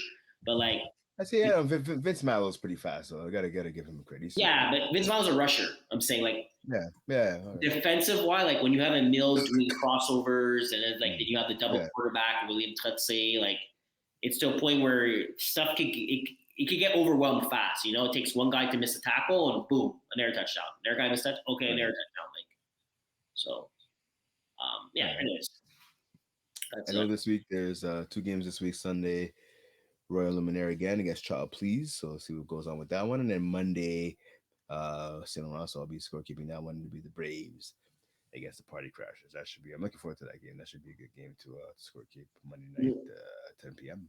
if we look at this, if you're that should be a good game. If we look at the standings, right, you have Child Please at 0-5. Yeah. ECW at 1-4, Vultures at 2-3, Royal at 2-3, and then Park Ash 3-2. Braves Infantry pretty much locked in playoff spot. I think Party Crashers are also as well locked in the playoff spot. Mhm. What team right now? I know we see Child plays at 0-5, but do you think that's a team that's not going to make playoffs this season? Because there's one I team don't that's know. Well, you look at it, right? Like they're coming off a loss Sunday to ECW, right? 31-26. So after that, right? So they have this Sunday they got Royal Luminaire, the Party Crashers, Royal Luminaire again, and then they close with the Infantry. Can they beat any of those teams? 100% they can. Will they? That's the question, right? That's the question that needs to be answered. Because you look at Child Please, looking at their offense, they've scored over 30 points only twice this season. 34 week one against the week, well, the start of the season against the Braves, 34 points, 32 against the Infantry, and then after that, 28 against Party Crashers, 28 against Vultures, and this, like I said, this past week, 26 against ECW. Usually with Child Police, their defense is an issue. I mean, they gave up 40 to the Braves, which is fine. 56 to the Infantry. Other than that, they've held a bunch of teams to under 35 points, which in FPF is big. But now their offense seems to be the issue, right? Like I said, they've only scored more than 30 points only a handful of times this season. They got to change that if they want to have any chance of getting into the postseason. Yeah, for sure. I do want to give a shout out to Dondre Yep, Borden. Andre Borden, yeah. You were on my fantasy team this week, and you went off for 11 catches, 125 yards, and 4 Oh, TDs. So nice. shout out to you. Play some defense now, I'm joking. All right. Cool. All right, so I think that's it for tier one. All right. You want to go Let's to the go ladies? to Women's? let's go to women's. All right. So I know, looking at this, I know we were, before we went to air, I was talking about, so this week looking at the schedule, right? Obviously, again, the highlight is going to be Chaos. They're taking on Icy Hot. So we've talked about that game a lot. First game, Chaos won. The second game, I believe, Icy Hot got the W. Just looking to see that again. Um, yeah. So obviously, I Yeah. mean, we can talk about that. I mean, but it is what it is. Yeah, Icy Hot winning 13-0 And back we talked on. about that, yeah. Yeah, exactly. I want to go to another game that caught my attention this week. I want to go this Saturday, Wolfpack against McGill. Now, at first glance, you look, okay, Wolfpack against McGill. Hmm, I don't know about that, but I'm looking at it, right? I mean, look at the standings right now, right? You look at Wolfpack. I know. So again, they have the divide amongst the division. So when it comes to playoff time, we'll see how that goes. But right now, McGill 1-4, Wolfpack 3-3. Emily Adam, I've talked about it. She's been on the show before. I think she's a really good quarterback. I think the quarterback edge lies with McGill. This is the first and only time they'll be playing in the regular season, so that's also why I'm intrigued about this matchup. I'm going to call an upset right here. I think McGill's going to get it together. They're going to knock off Wolfpack again. McGill 1-4, Wolfpack 3-3. Do you? But you don't. Sorry. You're saying it's going to be an upset, but you don't find McGill's a better team than Wolfpack. I know this. Yeah. No, I think McGill's. I think Wolfpack is a veteran team, and I think you can never sleep on a team that has chemistry and has experience under the belt. Right, has played in big games. Yeah, obviously the record is different because McGill, they're technically in women's one, if you will, Yeah. whereas Wolfpack is in women's two. But I'm going by the record right now. I'm going by the records, and I'm going off of the fact that McGill has only put up 66 points this season. Yeah, but 66 versus top True. competitors. That is true. That is true. So But again, I think as against top competitors, and you're 100% right on that, and all the respect in the world to Icy Hot, Mercenaries, and Chaos. But this isn't. There's parts of Sub Zero, there's parts of Cayenne, but it's not Cayenne and Sub Zero at their fullest strength, right? So I think McGill has played these top teams again, Mercenaries, Icy Hot, and Chaos, but they're not the cream of the crop that we're used to seeing, right? This is a year where if you're tired of getting beat by Cayenne and Sub Zero, this is your year to win it all. yeah, well, that's why that's why it's a big thing for looking at Chaos right now. It's a big thing for them, right? Because for sure, technically they have a big chance to claim the Division One title, women's one title. Something to kind of go like I think the best thing to kind of go off from what you're saying, McGill and Wolfpack, is the Rock. I think it's the only. I think that's the most balanced team where both the teams played against, and the Rock played the Rock. They played McGill. They lost. McGill won that game 33-32. But then if you look at the Rock playing Wolfpack beat them 14-0, and then they beat them 27-0. But again, that was week 1 and that was week 2. So early in the season, Wolfpack does play the Rock again on October 26th. So that's going to be later on. It's going to be after the thing. But I think that's the best game to. I think that's the best team to kind of compare McGill and Wolfpack. Like if you're going to compare them together towards the Rock, I think that's a balanced team, and they both played versus them, right? So. Yeah, no, I think you're right. Again, I remember saying last time out, right? Like I remember I score kept the Rock a couple weeks ago in the game against Icy Hot. That was a one possession game. at halftime. It wasn't a blow up by any stretch of the imagination. The final score, I'm just trying to find it here again. The final score ended up being 42-13 for the Rock. So it looks bad on paper, but I can tell you it was like a one-score game going into the half. I can tell you the exact score here. Let me just open up this thing here. The score going into the half was 14-13 Mm. for Icy Hot, and then they outscored the Rock 28-0 in the second half, where it just really fell apart. But I like the Rock. I've seen a lot of ladies on the team play. Like these ladies can ball. Credit to them for bouncing back this past Monday, Thanksgiving night against Trip Titans. Yeah, Um, shout yeah, out to them. First win of the season. exactly. Always And nice to get the first one out the way, right? and that's a momentum getter, right? You got that first W, you get off the Schneid. So again, like I said, they're playing Wolfpack this Sunday. Pardon me, actually, so they have a bye this week. They're playing Wolf, yeah, the 26th down in the newly renovated Chateauguay. I wouldn't be surprised if the Rock. You know what? I'm going to say it right here. Well, I mean, we can talk about it next week, but I'm going to predict the Rock victory over Wolfpack Mm. I next would, to be honest, Sunday. I wouldn't be surprised either. I think it's one of it's momentum, getting Yeah, after getting the first win, like that. And again, the Rock played Wolfpack twice, so it's to a point where exactly. they scored 0 points both times they played against them. So you can't. I feel like the Rock, they can't get any worse offensive wise, right? You guys scored zero, so it's to a point where you have nothing to lose. Come to your A game, you kind of know what the other team's doing, Yep. and just be ready for it. And so they have the Rock and Wolfpack twice. The Rock have a game sandwiched in there in the middle with the Mercenaries. So I think listen, the Rock if they can knock off the Wolfpack on the 26th, they can get on the road because they have that game on the 26th, and then they have November 12th Mercenaries, November 3rd the Wolfpack again, right? So I mean that's a chance to put together a couple good games and potentially even have a 3 game winning streak, right? Mm-hmm. Before we get off of women's, I have a question for you. Mercenaries 5-0, right? Yep. 221 points for, 25 Yep. points against. They're Yep. averaging, they're letting 5 points a game score to them, which is I'm curious to see what's the record for points against in the season because I feel like they're gonna probably hit Oh it. yeah. 3 shutouts already. Yeah, I feel like I'm pretty sure. I feel like they're gonna hit it if they continue like this going. Yeah. If they played Chaos or Icy Hot, do you feel like both these games would have been a blowout, or do you think they'll be able to No. hold their ground for most of this Hmm. game? Like, Good question.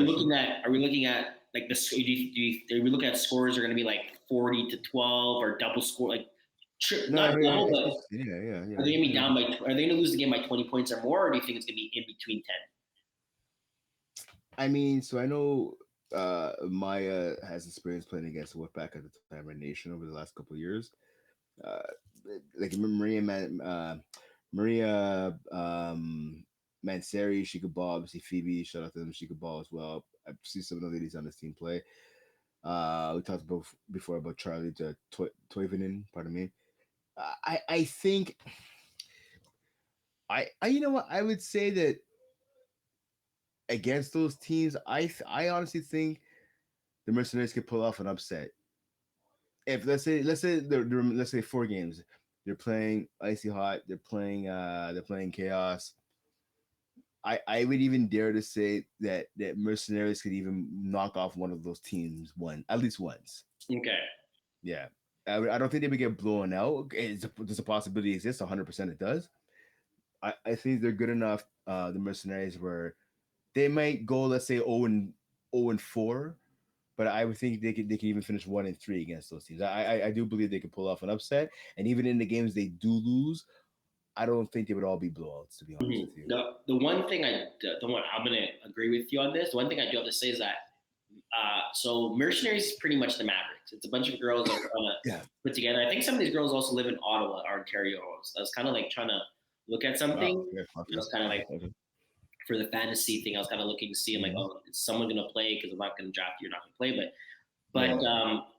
they're in season, right? So they're practicing. They have practices. They're kind of in the flow compared to some of these other teams that are not kind of they're not practicing as much, right? Or they're not kind of like it's kind of different when you're playing women's one if you're not playing in a school, like a school system. So you're kind of like showing up the flag and You're just there to kind of ball out that week, and then you're just playing every single week.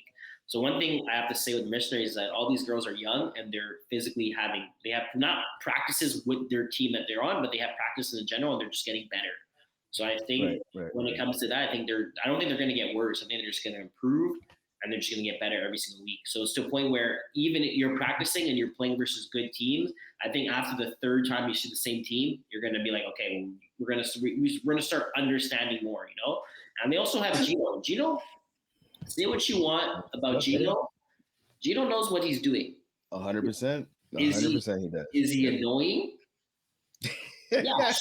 To some people, yes. To some people, Gino's my guy. I hear you. Yes, but he knows what he's doing. And he knows the rules too.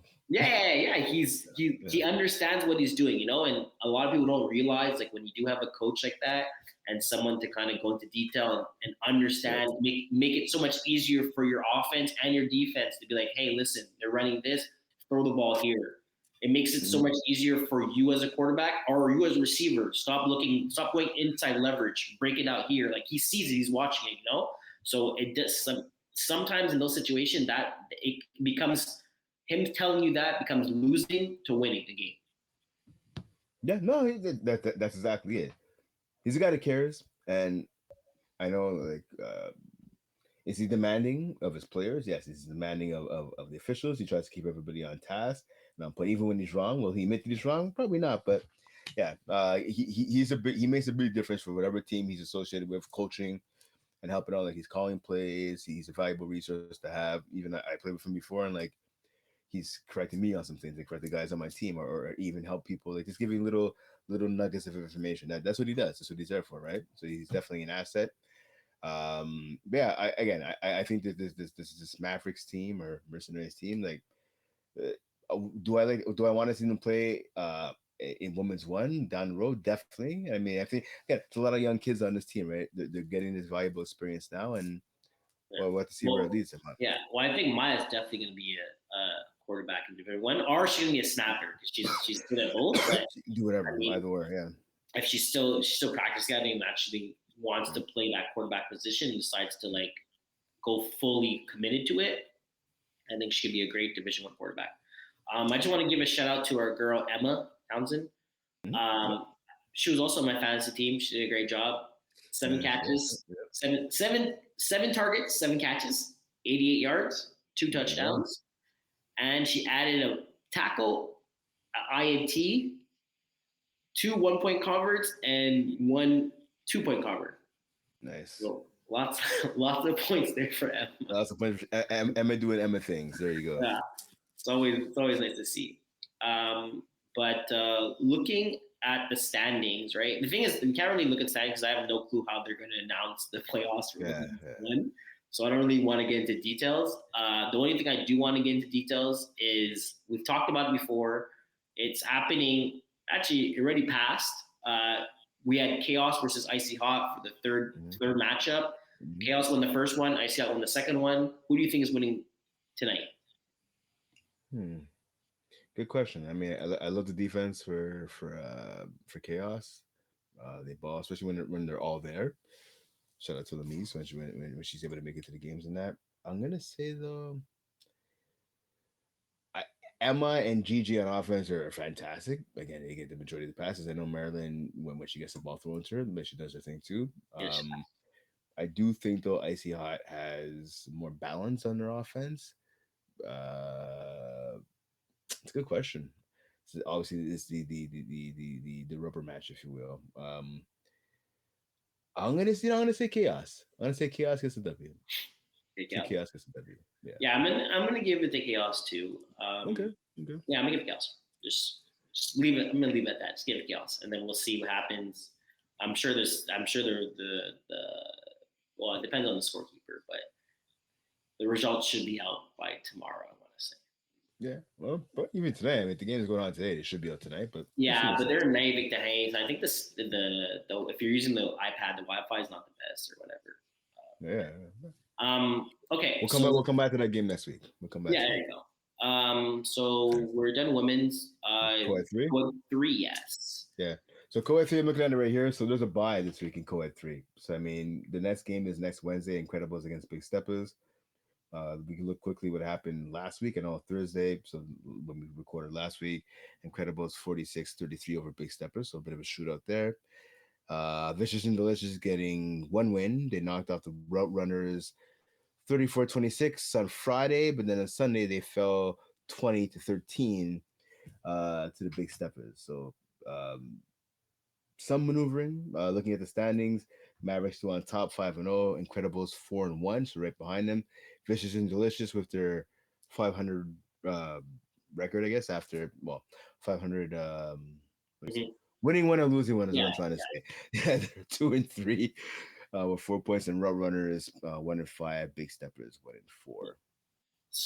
Um, so looking at this division, right? There's only five teams in this Mm-hmm. division.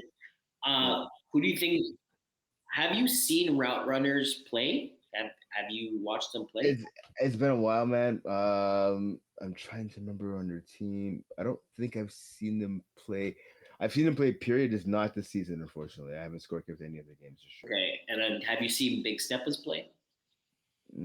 No, I haven't. Let me just double check that. Hold on here. Have I seen Big Steppers play?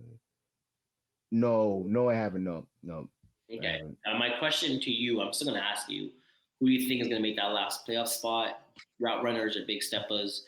Only four teams make playoffs in this Yep. division. They're both one's 1-5, one's 1-4. Uh, They do mhm. play versus each other uh, last week in week 12, and I Yeah, want to say they played we didn't versus get in pretty each much. other. They played versus each other in week 1. Route Runners won 25-6, and they're going to play versus each Yep. other in week 12. So if It's perfect. Perfect schedule making right yeah, there. it's just to a point where it might come down to both teams are going to be 1-7, and then 1-8, or 1-8, 1-8, one Or and maybe eight. I mean it might be yeah.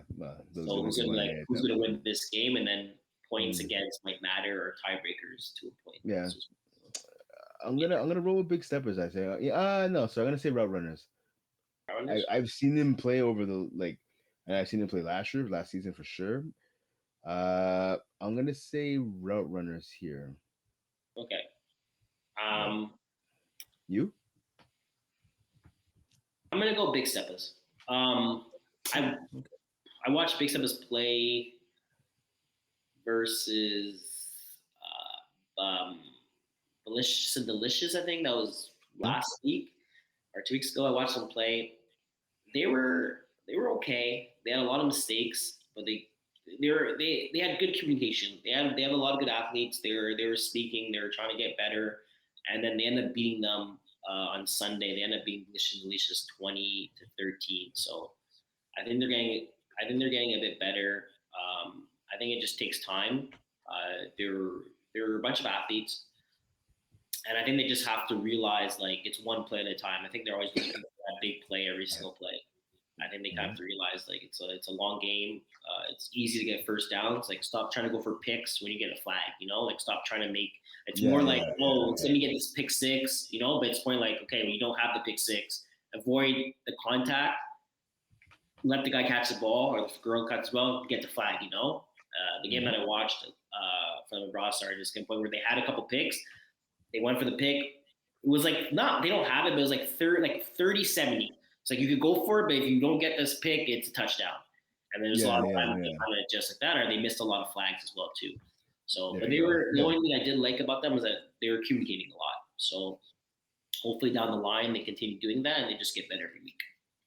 Yeah. Well, there you go. See what happens. Oh, hopefully they take that advice Yeah, well because they play Incredibles next week, right? So yeah. so it's a big step. Yeah, they play Incredibles next week, so it's a big step for them. Um, Incredibles is a good team, so we know Incredibles and Yep. Mavericks are the top two teams, so it's gonna be a big task for them next week. 100%. Division Code two. Let's go code too. Yep.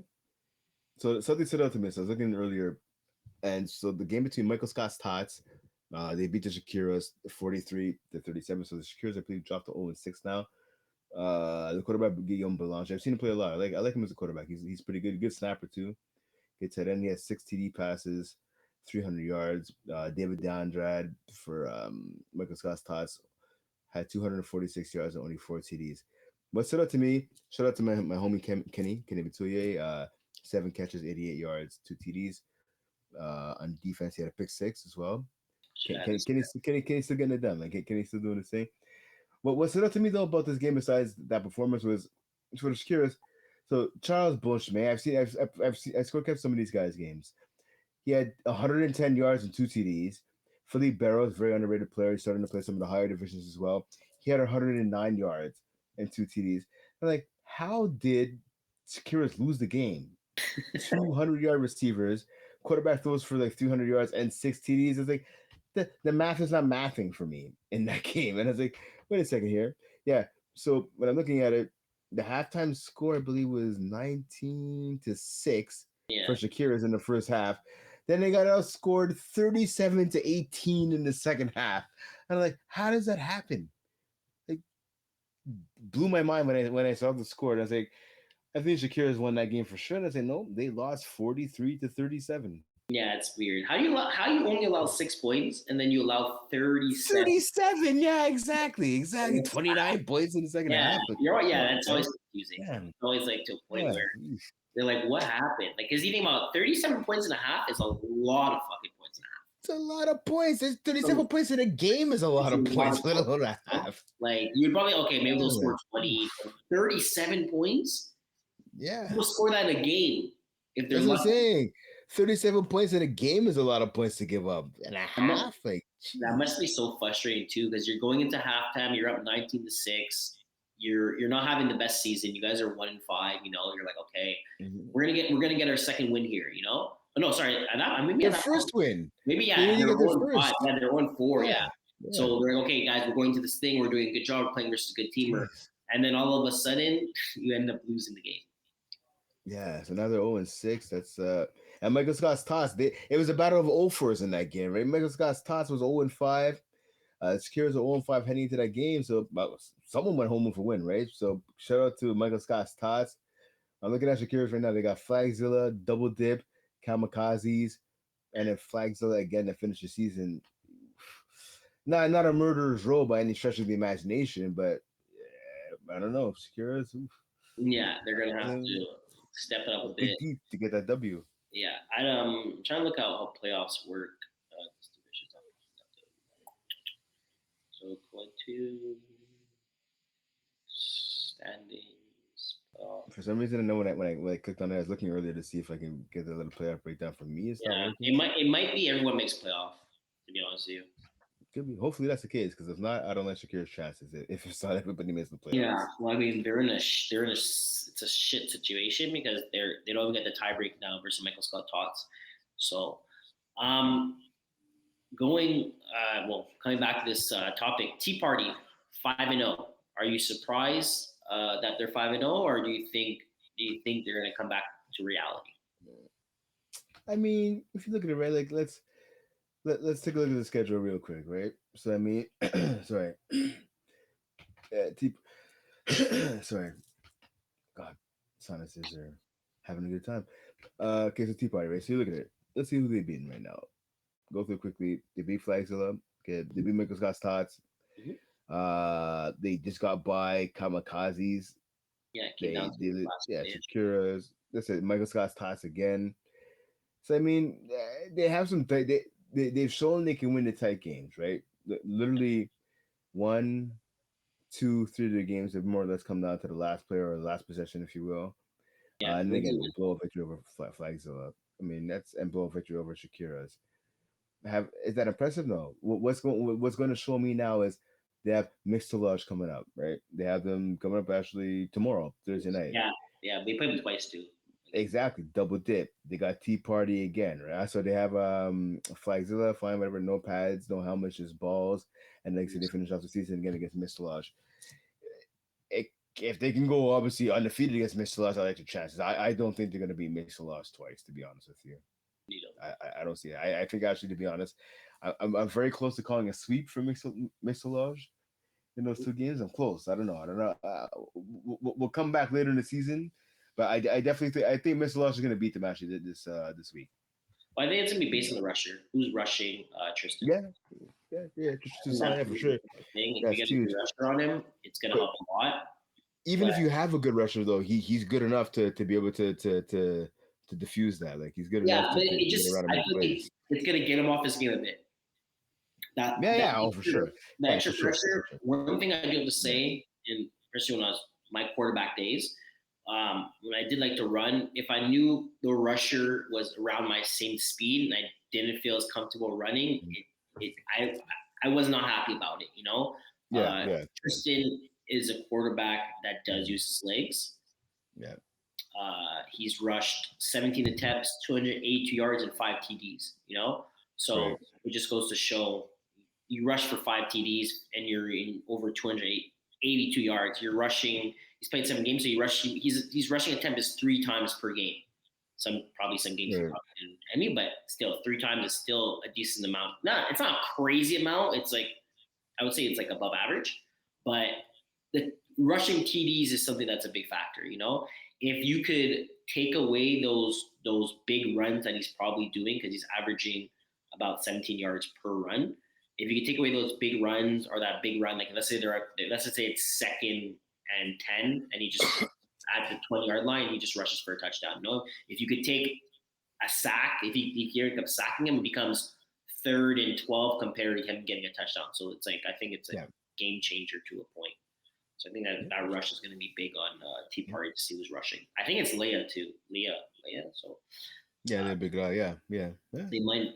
She's fast, but she's not just She's fast. fast and she's long, so that may be able to Yeah, distract depends. Tristan's on the throwing lane, but still, Yeah, it depends he's how gonna run depends all how they're day. looking at it, right? Like maybe they'll stick a half tack as soon as he goes to one side, you just shoot someone that's gonna go right. So Yeah, try to yeah, contain them. But it's gonna be interesting to see since they're playing versus each other at least two more times, because you can see in the standings these are the two best teams. Kamikaze yeah. is also a really good team too. I don't want to look. I don't want to take them out the picture. And no pads, no helmets also is a good team when they're a full roster. Yeah, that's true. That's true. That's true. Yeah, you're right. You're right. Yeah. So going into this week, we have. Unless you want to say something else. Yeah, I was just I was looking something on my phone. I was trying to look at a thing here. So I'm looking at it right now. So let me just go back here. Actually, I was looking at something on my phone here. So I wanted to make sure I was right about this. Um, with Tea Party, I was gonna ask you actually. With Tea Party taking on Mr. I just want to say like who are you picking for that game? About 10. Yeah, 10. Yeah, 10 tomorrow, Laval. So let me just. Okay, they played. They haven't played versus each other yet. What's tomorrow? Uh,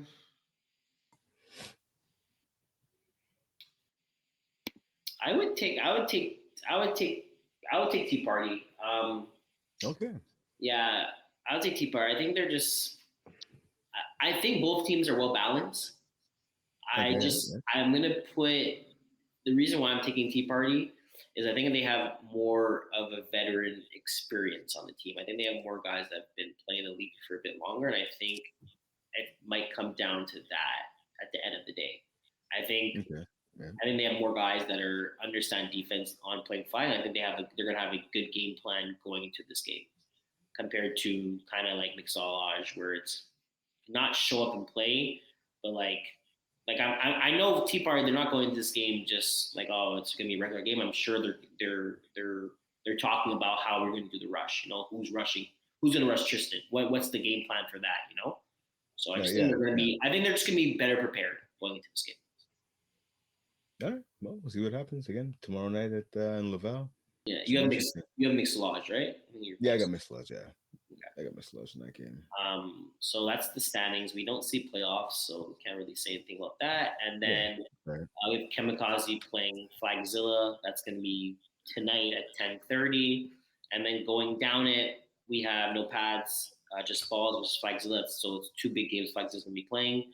Then Mixologist Tea Party, that's going to be a good one. That's tomorrow. Double Dip versus No Pads Helmet, that's also going to be a good game. And then Michael Scott Todd versus Kamikaze. Again, we're gonna have some good games this week for Koi too. Yeah. Yeah, it should be fun with all these teams playing. It's gonna be nice.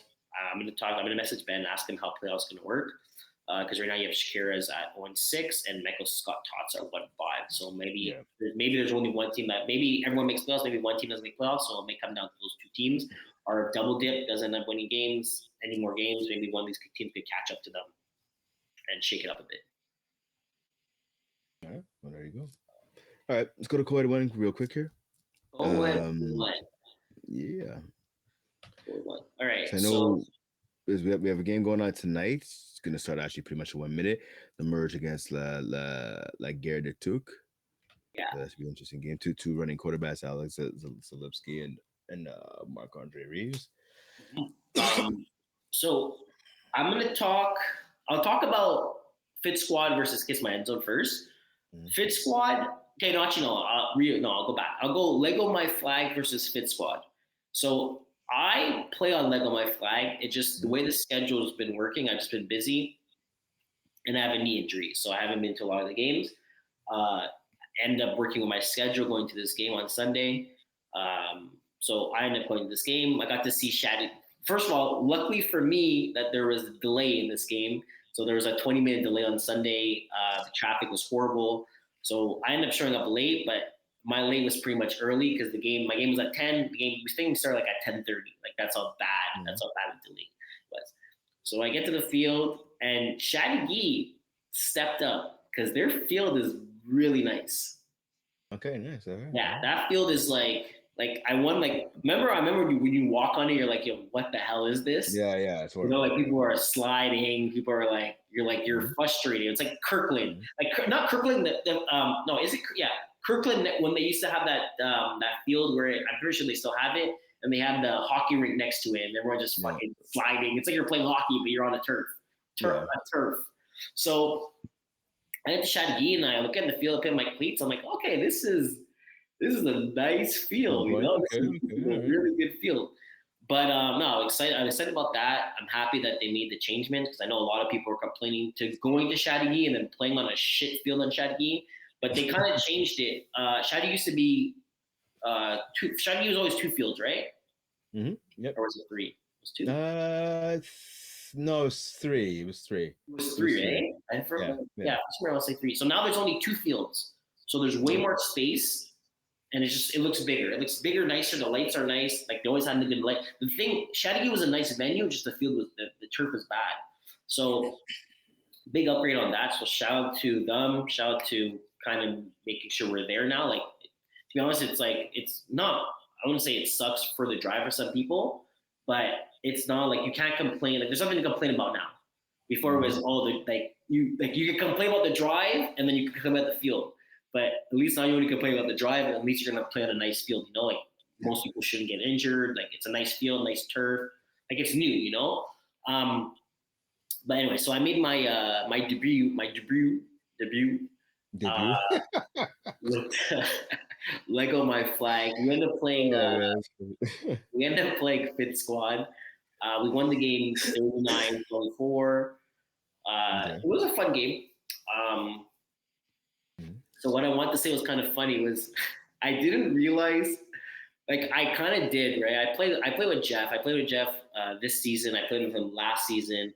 I think I played with him the season before that in Tier 1 or Division 1. And I didn't realize like how much people could like how upset you could be when you play versus Jeff, right? Because Jeff is the owner, okay? So if for some reason there's a call that Jeff gets, people get frustrated because they're like, yo, like let's just say there's a really bad call, right? And so the ref makes the call, and in your head you're like, yo, wait a second, that's a horrible call. Like, why are you giving him the call? Like, he's the owner, you know? So it's like, so we came into a situation where we were playing, and I think we're up by 2 scores at this point. And we ended up, Maya caught a ball, I think it was like 3rd down, like 3rd and like 7, we're at goal line. Maya catches the ball, and we were able to get a first down. So Maya catches the ball, and the ball hit the floor, 100% ball hit the floor. Right? Straight up, but the ref in the back couldn't see it, and the ref in the front was looking at Jeff. So no one was able to see the ball. we all knew the ball dropped, but the play was already done. So it is what it is. And then it came to a point where Fitz squad was mad because of the call, and they're kind of frustrated the way the game was going, and maybe the refs maybe missed like one or two calls, but like nothing crazy to a point where like you lost the game. Yeah. But someone like yelled out like, Jeff, like this is your league, like, and like in my head I'm like, I can't even say anything about it because like it is his league, but like in my head I'm like, Jeff, like to a certain point, like in my head I'm like, whatever Jeff is thinking right now, because yeah, like it's his league and he gets that call, but like refs are not giving you that call because of this league. Like it's like knowing our refs and stuff like that, like that's not a thing.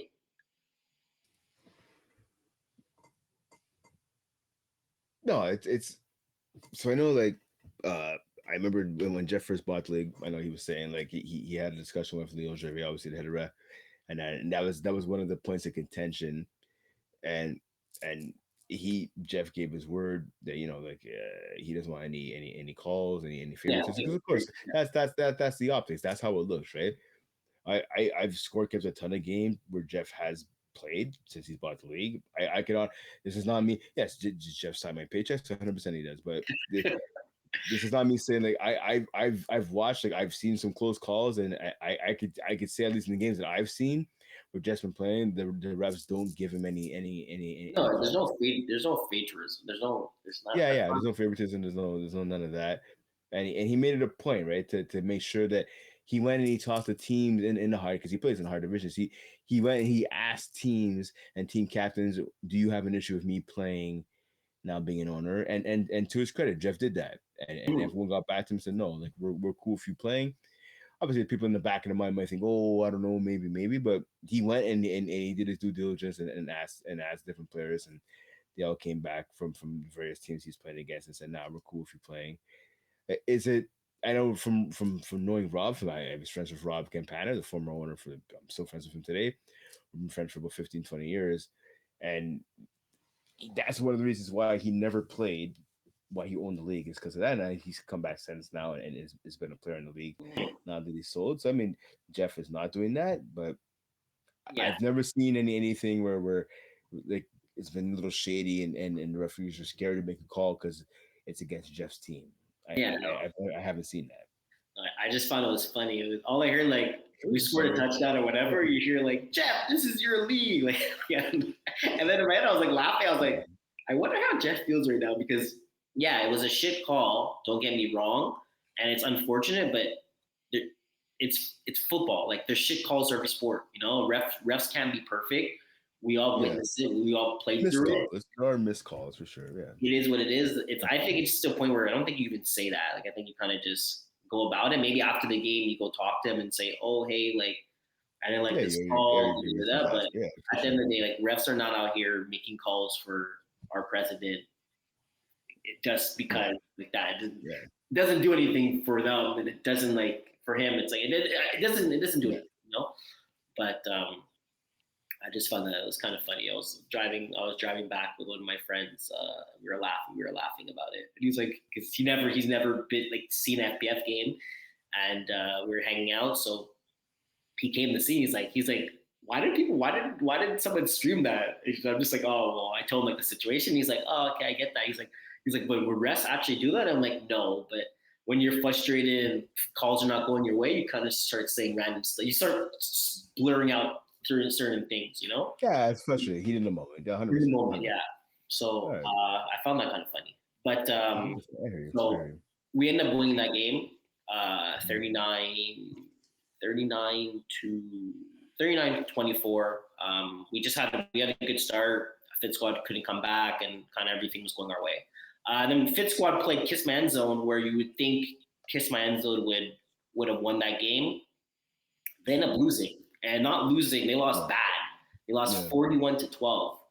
Then you would think, okay, maybe Fit Squad didn't have a roster. No, they had a roster. They had two of their top studs. They had Jean Slee and they had Isaiah both there. They had their quarterback, Alexis Dubois was there. They had pretty much all their girls. Emily and Leah was both there. They even had Gigi. Gigi was at that game, and they had Victoria Bouchard.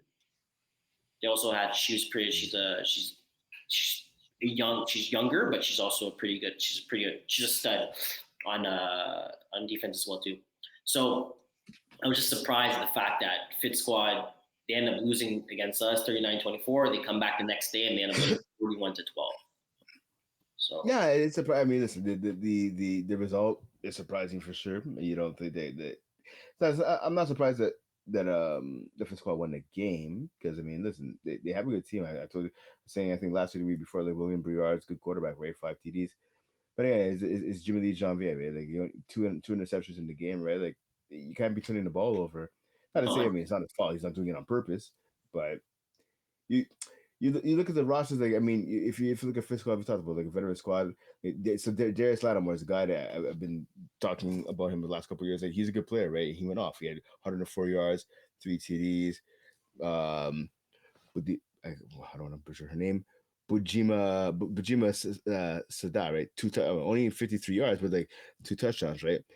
Players are balling out, and again, this is I always say, right? You like he's a baller. I've seen Sada play a couple years, like last couple years, right? With Fifth Squad, he's one of the key guys on that team, and it's again you have to go out on the field and make plays, and obviously one team did and one team didn't, right? You score 0 points you score 12 points in one half and zero in the next, yeah, you're not going to win too many games. So credit to Fifth Squad for coming out.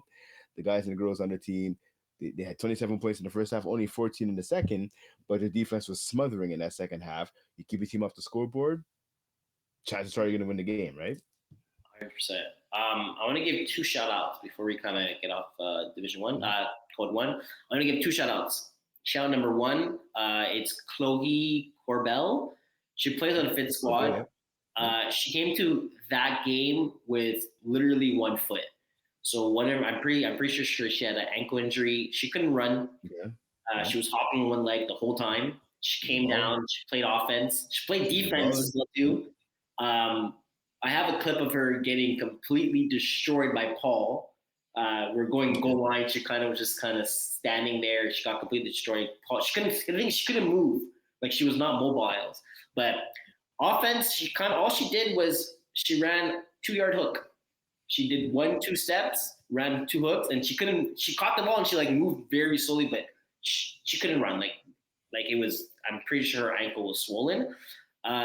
She ended up catching 8 balls on 9 targets for 36 yards and a touchdown. She ended up getting a touchdown and we went lane coverage and her girl kind of backed it too much, but shout out to her for coming to help her team out when literally she couldn't walk to a point. And then I don't know if she played the next game. I doubt it. It'd be kind of crazy if she didn't play next game because I felt like she probably was in pain after a game. So she didn't play the next game, but shout out to her for coming to help her team. They were missing a female, so they didn't want to play 5-on-6, so they ended up playing 6-on-6. Asked her to be there, and she did her job. You know, she contributed as much as possible for her team. And then shout out to Jean Slee Alexi on my fantasy team. They ended up losing, but he did pretty good. 5 catches, 87 yards, a touchdown, and two tackles. So I'll take that. Losing a game 12-41. I was kind of surprised. I was kind of looking at the stats. The thing I was like, oh, and then I looked at it. I'm like, you know what? I'm not gonna complain. You guys only scored 12 points, and you did that much damage. I'll take it. Yeah, fair enough. 41-12, but 41-12 is a blow. But listen, people still putting up numbers. It is what it is. I hear you. Yeah, exactly. Sure. Men's intermediate. Yep. Thing. I don't think there's that many games this week. Yeah. So following week Thursday, Sunday. So we talked. Yeah. So there's only 2 games that end up happening, and that was Blue Dry Pack is back and Griffin Nation. Big win for Pack is back. Sorry? Tight game, but both tight games. Both tight games, which we love to see. Yep. Anything you want to talk about for these 2 games? Well, I mean, just like again, like both games decided by 3 points. I mean, look at Blue Dry against the Pack is back. So shout out to the Pack is back for getting the W. So looking at the play-by-play here, right? So this game essentially comes down to Blue Dry. Well, Blue Dry basically scored a touchdown last play of the game. So for French Juno to Ivan Desjardins, so that definitely two guys been playing together for like a zillion years. It seems like now.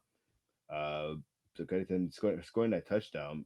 But I mean, that this made the final score a little closer, right? That game is kind of already done, right? Pack is back, getting the W. That game was already decided. So looking at it here, so Jean-Lee Alexi getting a 45-yard touchdown from Yvon Solomon, right? So that's a big 45-yard touchdown, pretty much a bomb on that play, uh, and getting a 1 point conversion, right? So I mean, obviously they're getting the touchdown there with Blue Dry, kind of making the final score a little closer than what it was, but and credit to Packers back for getting that W. And I'm looking at some of the plays here, right? Like, look at pardon me, sorry, you look at like so that game obviously a little bit of a scorekeeping error there. It says 33-30 all in the first half, so a bit of a scorekeeping error and now in there. But so let's go ahead and looking at the individual stats here for a second in terms of like what stood out to me from that game. 5 TD passes right for Yvon Solomon. A guy again. This guy is getting better and better as a quarterback. Jean Lee with 2 touchdowns in that game, so I get shout out to him. 106 yards in that game. But Yvon Desjardins, right again, 4 TD catches in that game. He caught all Fred's TD passes in that game. So it's a shame he scored 4 TDs, but he still would lose the game. But Yeah, uh, close game. yeah, close game. That's coming out to the wire. So like I said, a 3 point game. Uh, I would. It's not that you want to see more defense played, but it just I thought going into that game, honestly, I was thinking the Blue Jay would get the W, but I was wrong. It But, happens. but again, Pack is back. You don't. I don't think Jocelyn usually plays on this team. Um, I Yeah, think yeah. I don't think he does either. I think he's just there to Little sub, testament. which is to me it's Yeah, huge for them. As a yeah, sub, I mean it's a big helps them a lot. Jean C has played one game, right? So Jean C doesn't really play this yeah. team. Uh, I mean they have a lot of subs. Sanders came to sub ones. Hmm. Yeah, they're so. Anyways, yeah, I don't, he doesn't usually play. So the fact that they get a stud like him to kind of help out, I think if he's not there, it's completely different. They probably do lose this game. Oh But yeah, sure. Yeah, yeah, the fact he is there and the damage he did, 2 touchdowns, 106 yards, he definitely helped out a lot. And then he got a tackle on the PD. So even on defense, he probably was moving around. He got an extra point, 2 for 2 points. So those points start adding up. So that's definitely something to kind of look at the fact that he was there playing that game. 100%. I was want to give a shout out quick to the Griffin Nation. Griffin Town. Sorry, Griffin Nation 34-31 win over backfield penetration. Dante Spratton, obviously from a Connie receiver, like 127 yards, 2 TDs in that game. But again, unfortunately, it wasn't enough as Griffin Nation there got the win. So Sam Jolie, right, went over 100 yards. He had a touchdown. Cedric Asamane, Asan, pardon me, 2 TDs in that game. So they got also Felix Gagne TD, and shout out to my homie Usman Guindo. He had a touchdown as well. So the collaborative effort with the win there. There are a couple of turnovers there forced by Cedric Asman and Ahmed El. Hold on, butcher his last name, sir. I apologize. So right now it's a little problem with my laptop right now, so I'm just trying to improve. My laptop is old, so trying to brighten the screen here. For some reason, it's not working. But Ahmed El Hadari there had an INT as well in that game. I'm a little surprised. I mean, I've seen Griffin Nation play some earlier in the season. For me, I think this kind of qualifies as like an upset victory. I mean, backfield penetration is what it is, right? They're a veteran team. They have championship experience, but a battle for a team like Griffin Nation, their first W of the year, right? So that's a huge win for them. You're not going 0-4, right? And what Yeah, this win does, right? It keeps them in that playoff race, gives them a chance at least to climb the standings, right? They're now 2 points behind backfield penetration. So for me, I think that's a really really big win for Griffin Nation. that's a huge win for them. They lose that game, Yeah, they go 0-5, and 100%. they go 2 games behind backfield and 3 from Blue Drive, Pack, and Green Monster. So the fact that they're able to get that win must need to win to a point because they lose that, they won't again 1-5. They lose the next 2, it's to a point where they can't even catch, they can't even come back up. So one, even though it's Yeah. only one win, it's a start of something. So now you have obviously a bit of a reversal right now. So this Friday, right, two games: Griffin Nation against the Packers back, and now the Packers back. Also, again. They're playing Blue Dry, right? So I mean, a chance right now, at least for Griffin Nation, chance to keep climbing the standings. Packers back, right? Again, like I said, coming off of a big win over Blue Dry, they have a chance against again, right? So now Blue Dry, they have a chance to get revenge, right? This coming Saturday. Mhm. Yeah. Yeah. Let's hop over now to 5v5 competitive, right? Yeah. So 5-5 competitive. So we're looking at the schedule uh right here, right? So 5v5 comp. So we have this week we have so has-beens against KGP. That's coming up this coming Sunday. We have a Monday night a Montreal match against the Braves, so that should be a shootout, I think. And Yeah. has-beens against KGP again. So it's kind of a I don't know, say I mean I guess you could say a home and home for lack of better term. So the Friday night the Sunday game between has-beens and KGP is taking place at Chateauguay, and then Monday night at Stade de Soccer there on Yeah. Papineau. Yeah, it should be good.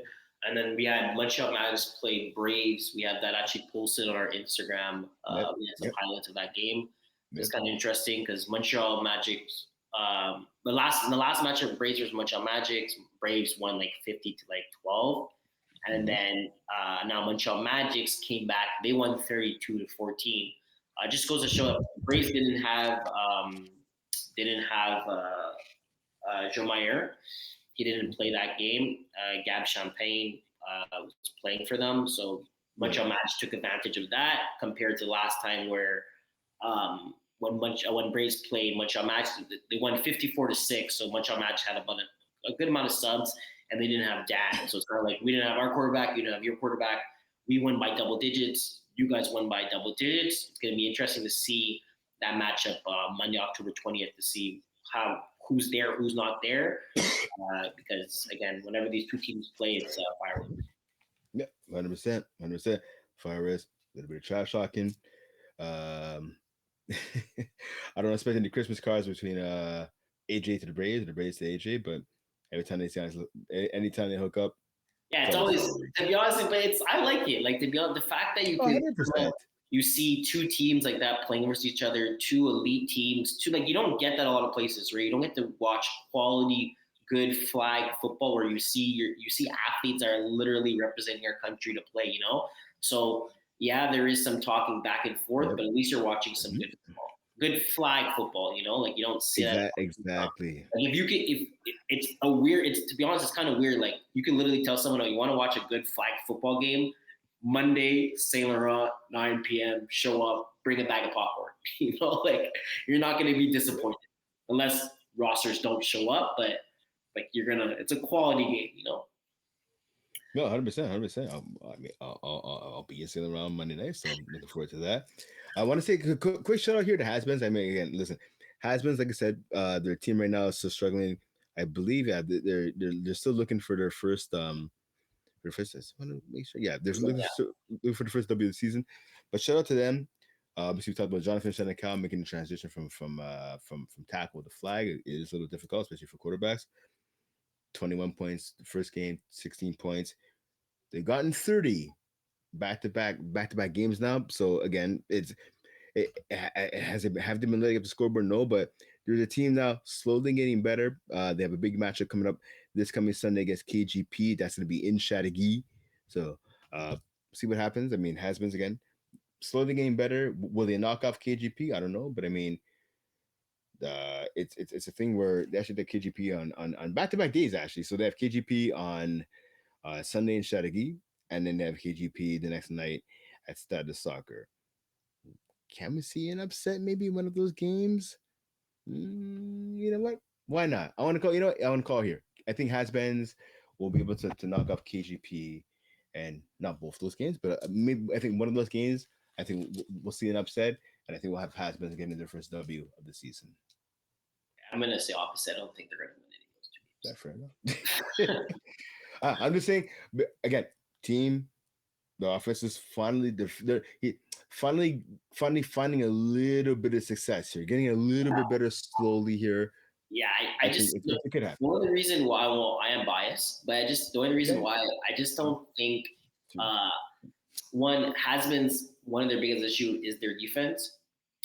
Um, they have a good offense, don't get me wrong, but I feel like when they start seeing certain things on offense, when teams start doing the bunch, they kind of KGP. We do a lot of bunch concepts, and at this point, if you don't understand how to stop it, it's Yeah. hard to Yeah. stop. Just in general, you guys, eyes start going everywhere. You're playing man to man. A lot of guys get open, and then on defense, when you start calling certain defenses when you're shooting zones, it's also hard to stop. Like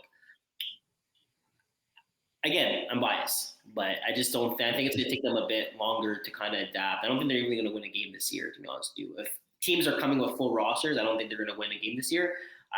Just because I think they have a lot to improve, and again, their roster is not what they want the roster to be. Even with them, they're missing some key guys that kind of have to show up, or kind of guys to show up and guys to be there. I think that's what. Well, yeah, that's true. That's true. That's true. I think I'm that's just thinking. I don't know. I just had this feeling where like, will they go win this? I mean, it's definitely a possibility, but I just think if the guys with some pride, I think if there's gonna be an upset, I think this would be the one time you're playing teams back to back nights. Yeah, well, they play them they play them October 19th, October Yeah, 20th, yeah, November 1st. So yeah. then they play Braves. So it's like they play KGP three times, has been Mhm. Braves again once, and then Braves again twice. So it's like Yeah, your last 5 games that you have, twice Braves, three times KGP. yeah. So, they also play Raw Dogs the last Well game. done, eggs. Yeah, yeah. I mean, again, yeah, it is when you put the fact you're playing KGP three times. I mean, it's a good chance that you should adapt and be able to learn what they're doing. But there's so much. 5v5 is so much different compared to 66. I find I, I, no, I hear you. I hear you. You're not wrong about anything you're saying. I just think I don't know. Back to back nights, yeah, chance for slippage. I don't know. It could happen. I'm saying it no, could. It could 100%. happen. Again, it's football. Everything happens, right? Anything There you go. There you go. All right. happens. So let's just do you wanna hop into to the S.B.C.T. Yeah, start bench let's get cut trade. the way. So we have a new segment. Yeah. We're gonna pull it up for you guys. Mhm. I think we're gonna pull it for you guys. Yeah. So we're gonna pull it for you guys over here. It's gonna be up. So I should see it soon. So we have a new segment. It's basically start, bench, trade, cut. So a lot of people that are answering these questions, we have it on Instagram Mhm. for our followers. When you guys make a trade, you gotta have to say who you're trading this player to. Okay, you can't just like trade this person. Like who's coming for this player. So if you guys want to like interact into this and make it so much better, you're saying the trade. I know a lot of people are saying like we get a lot of answers like start this player, and that's how they say like oh start him, but they don't say anything else. Yeah. Okay, I understand, but if you want to get into it completely, like let us know how you guys feel. Like about certain things. We try to make it we kind of try to make it as best decision as possible. Like so the guys that are usually there are a lot of studs in FPF, Yeah. a lot of guys that are kind of similar. Like for me, I feel like this is kind of like a hybrid, um, a hybrid question because a lot of these guys that are there play both ways. Yeah. So, you want to go first? Yeah, sure. Okay, sure. Okay. All right. So for me, in terms, so I'm gonna go with who do I want to start here? So I'm gonna say for me personally, guess so the names again. So it's Gab Champagne, Jean-Louis Alexis, Philippe Boutte, and Emile Chateauver, right? All right. So for me, I'm gonna say, um, interesting one here. I'm gonna say from my start, I'm gonna go with, um, hmm. I'm gonna go with Gab. Gab Champagne is my start. You want me to do all of them? Yeah, get Okay, it all. okay. So Gab is my start. I'm gonna say for my trade. Let me make this a little controversial here. I'm gonna go. I think with my trade, I'm gonna say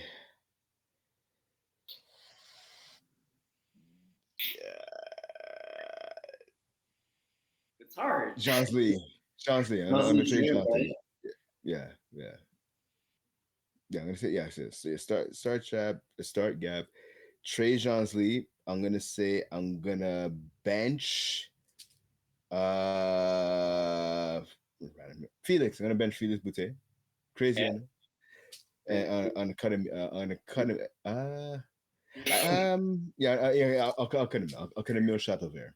You're cutting a meal. A meal's getting Yeah, snipped. there you go. Okay. For me, so I'm complete opposite of you. Um, I'm starting Jean Slee. Okay.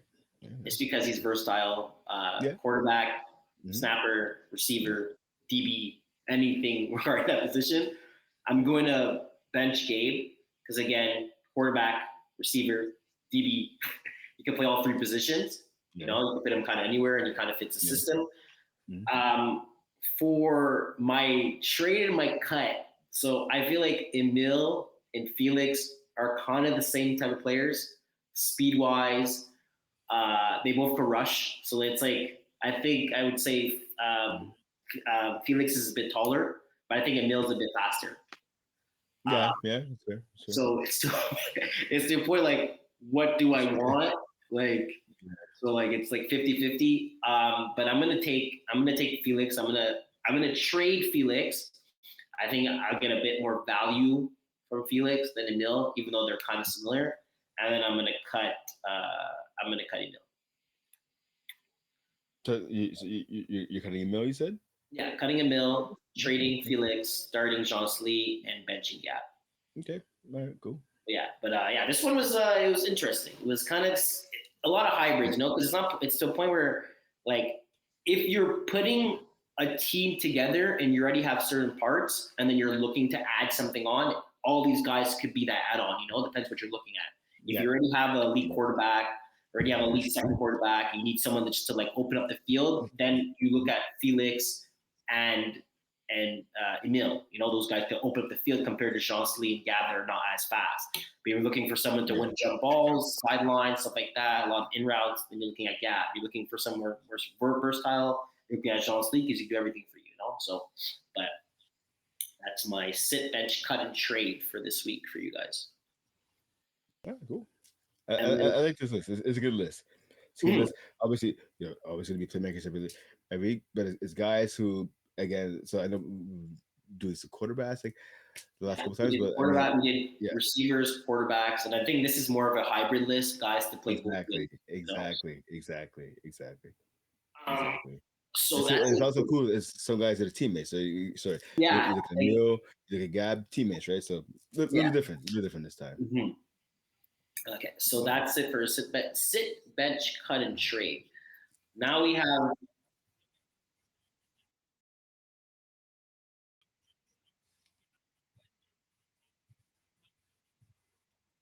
So yeah, look at the response that we do have. We do have some response. Again, people when they do answer, they kind of just say one word. Like we have start Yeah, John Slee, it's not even a debate. We have cut Felix, but I think that's from one of his friends.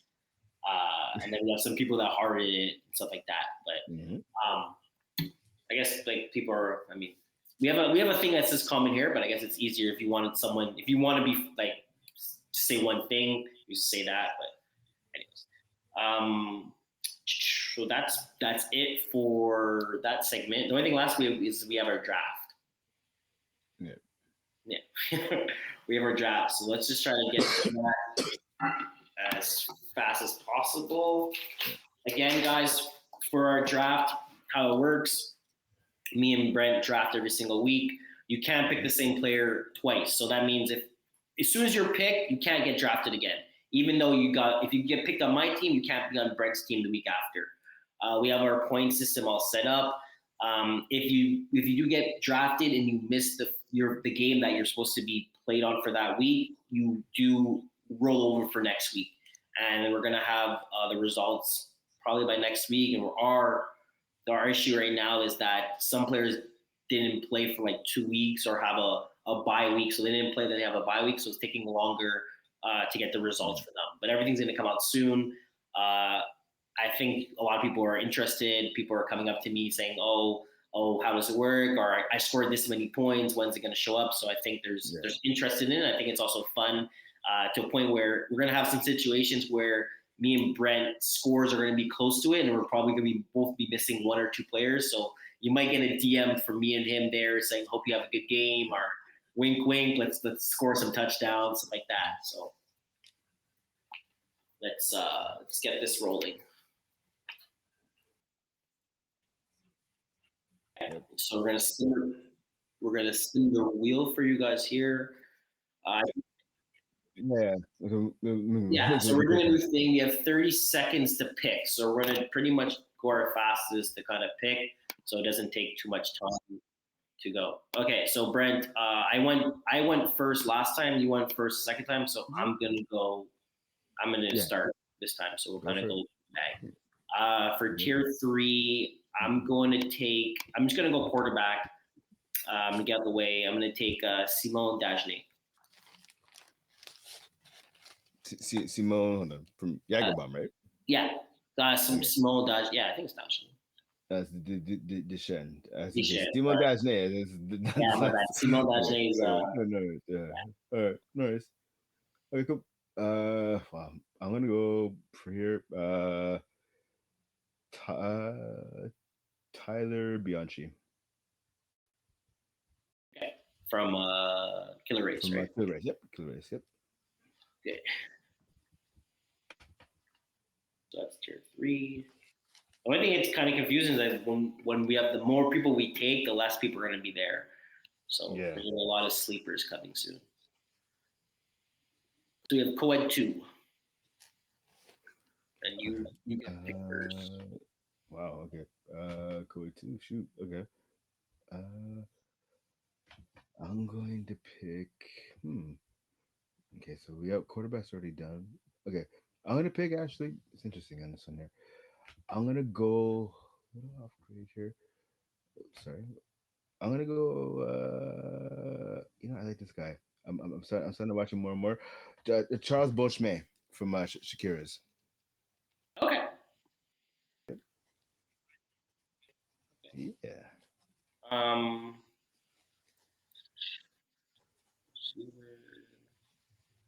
Is he a quarterback? No, he's not a quarterback. I'm gonna go. I don't think we put. I'm gonna go with Ben. I don't think we drafted Ben. Ben McMahon. Okay. Cool. Yeah, I don't think we did. No. I doubt it. I'm gonna go with Ben McMahon. Okay. All right. Cool. I'm just gonna write this here. Let's go. The next spin. Yeah. All right.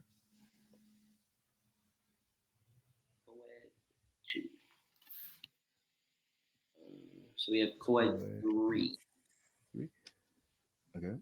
Co-ed 3, and I think it's my pick. Yes, yours. Your pick.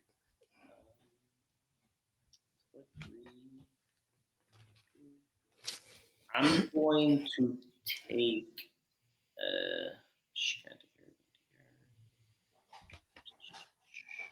Who's this? I'm going to take.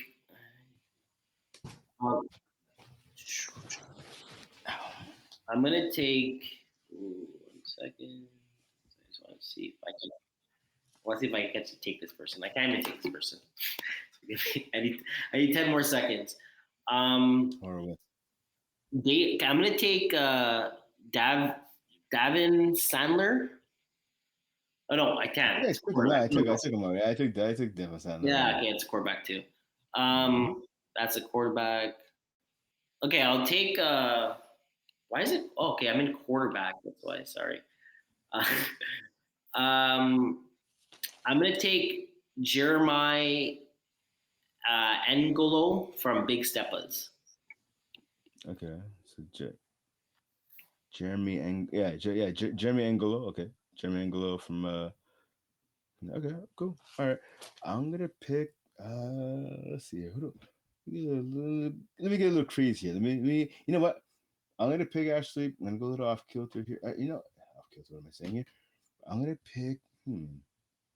So I Xavier Couture's been picked already. Hmm. I'm gonna That was your go. quarterback week one. Yeah, that's right. You know what? I'm actually gonna go here. Jean Philippe Leveille from the Route Runners. Okay. Yep.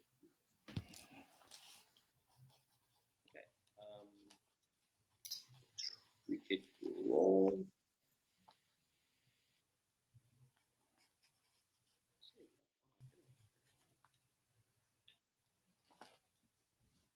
All right.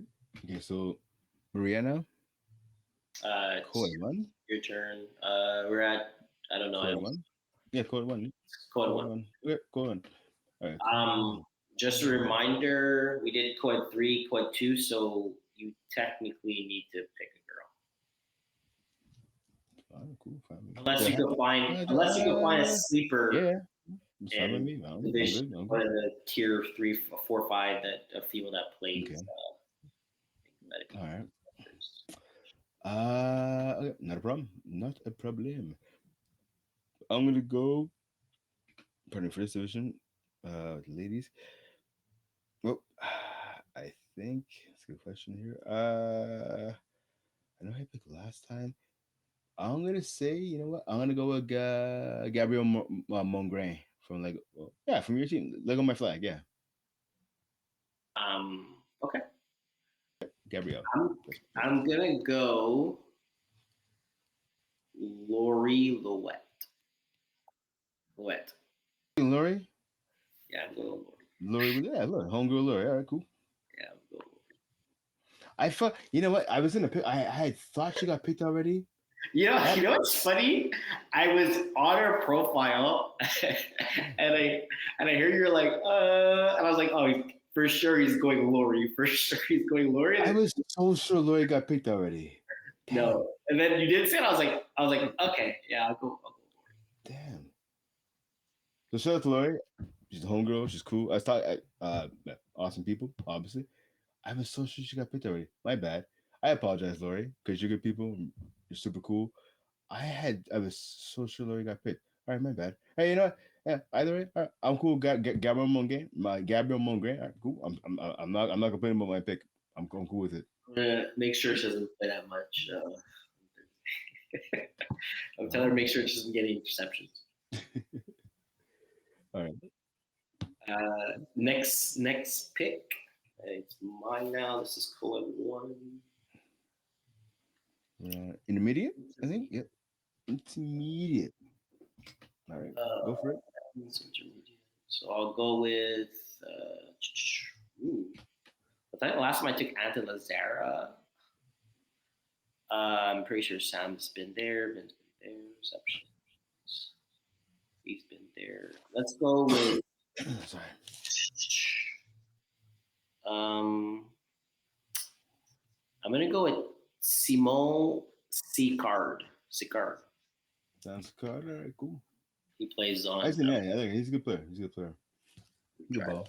Good ball. All right. I'm gonna say. Hmm, can I pick him? Can I pick? Um, Plays on Blue Jays. can I pick Anthony Lazara? I already picked him. Oh, you pick him? All right, cool. Yeah, that was my All right. last week. Oh yeah, I can't like this guy. Just got the ball. I'm going to go with. Let's see here. Double check here. Um, I know Van, Anthony, Sam is all taken already. Like the top yeah, guys yeah, are yeah, all yeah. gone. Yeah, I'm gonna pick a guy here. Unless you didn't Hmm. take Zachary Vincent, I'm not sure if you took the week one though. I have a feeling you did, but maybe you didn't. That's a good question actually. You know, um, hmm, interesting. I like tackles. You know, I'm actually gonna go here with a guy I've seen him play a ton of times, and I like what I've seen defensively for this guy. I'm gonna go with Mm, hey, don't worry about that. All right. All right. Hey, don't. I can't be rushing. Sam Jolie. Sam Sam Jolie from Different Nation. Samuel Joliet. He's good. Yep.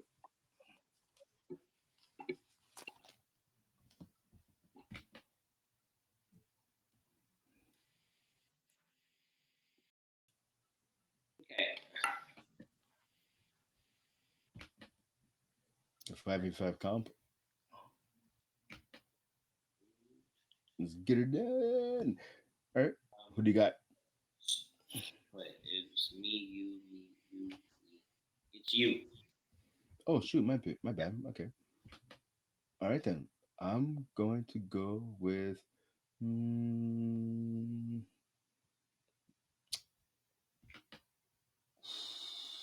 interesting. Have you taken Dan Mancini? I think you have, eh? Yeah, I did. Yeah, he's been Okay. drafted. Will Trache. Sorry. Will Trache from the Braves. Oh, okay. That's a hybrid. It's a that's a hybrid pick there. Okay. He makes Um, plays. He made some plays. Something a little different, my friend. Something a little different. He made some plays on offense. He definitely made some plays on defense. But Will Trache. I'm Hook it. gonna go. I'm gonna go Emil. You shot of air? Yeah, All right. Hey, this is a solid pick. yeah. They're playing Magic this week, so Okay. Right. hopefully he has a. Should have a big. That should be a big scoring game. Yeah, for sure. All right. All right. Let's go. Let's go.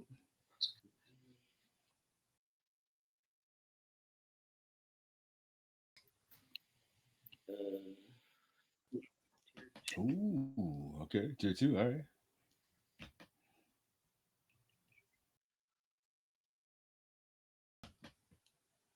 It's your pick now. yeah. Give me Matt Lepage. Nice. Good vet. Good dude. Matt. I like that. Damn it. I was actually gonna that was gonna be my pick. All right, cool. All right. Matt Lepage. Fit. Okay. All right. So you got Matt. So I'm gonna roll then. I'm gonna roll another direction. I'm gonna go with you, you already have Ahmed Bubakar, right? You've taken him or have I taken him? Ahmed Bubakar? You took him. Yeah, I took him. Yeah, sorry, my bad. Okay, Yeah. so I like my tackles here. I'm gonna give me some tackles. I'm going to go. Actually, no. Serge Pilon, Hall of Oh, Famer. okay, okay. Hall of Famer on my team. Can't go wrong with that. I got Serge. Good pick. Serge Pilon Jr. Hybrid, able to play all positions, to get you a lot of Mm-hmm. points. Yep. Yeah. All right, next pick, Tier tier 4. All right, four, cool. biggest division. Um, tier four.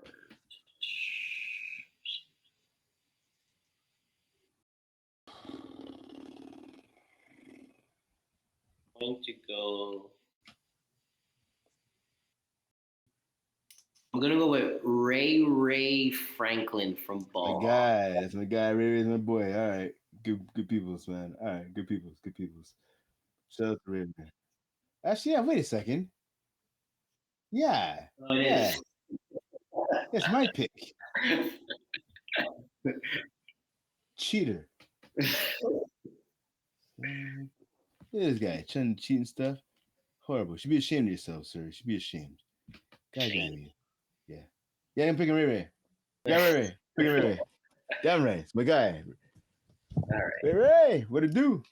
I'm going to defense sacks. This guy plays both ways. That'd be crazy. He does.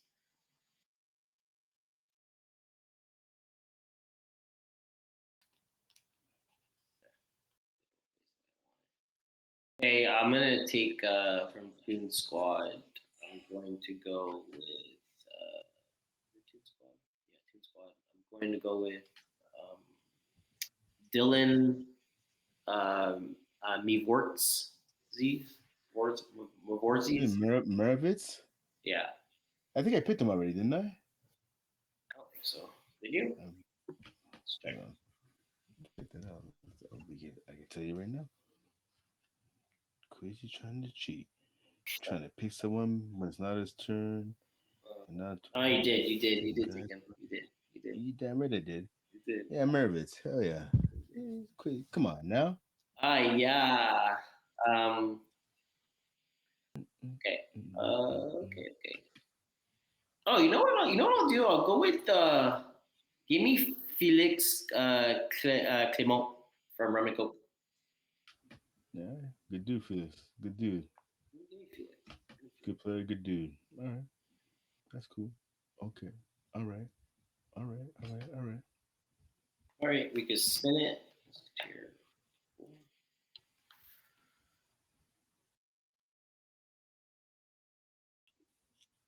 What tier? What really? Tier 1. Shoot. Okay. And it's my pick. Yeah. I need someone that's gonna get a lot of points this week. Big matchups here. Child Please versus Royal. Child Please versus Royal. Who's playing on Royal? Give me.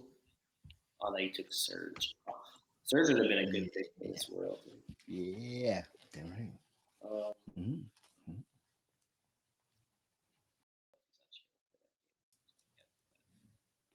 Give me 1 second. Even a nil would have been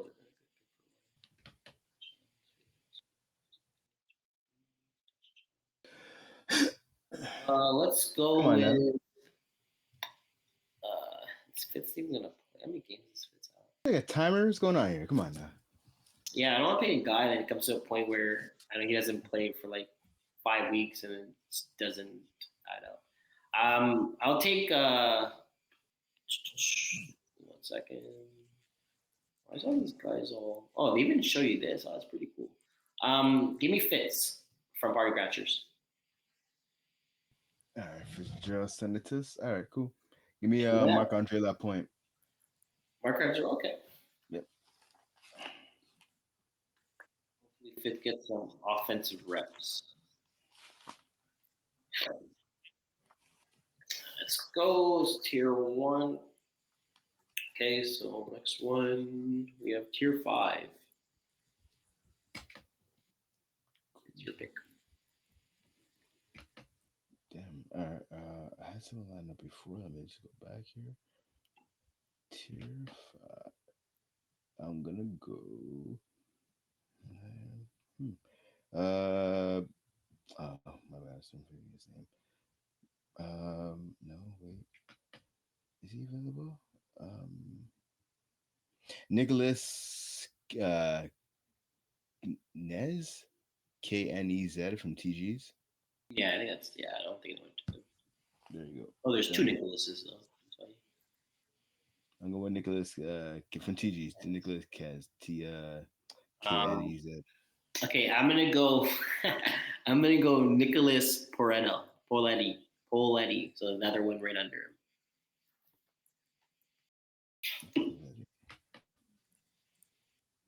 Okay.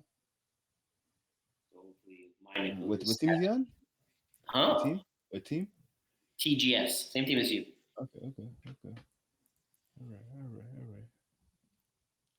right. And the last one is Women's 1.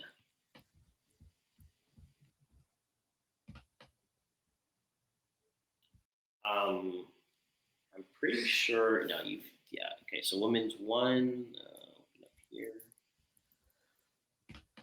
Women's 1.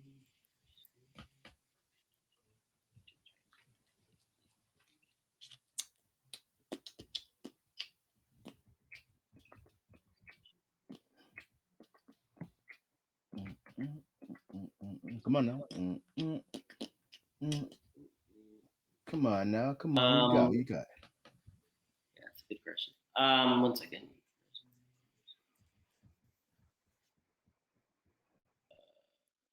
I'm saying if this was the other site, I'd be golden. Why is it teams? Okay, here we go. Excuses. Give me.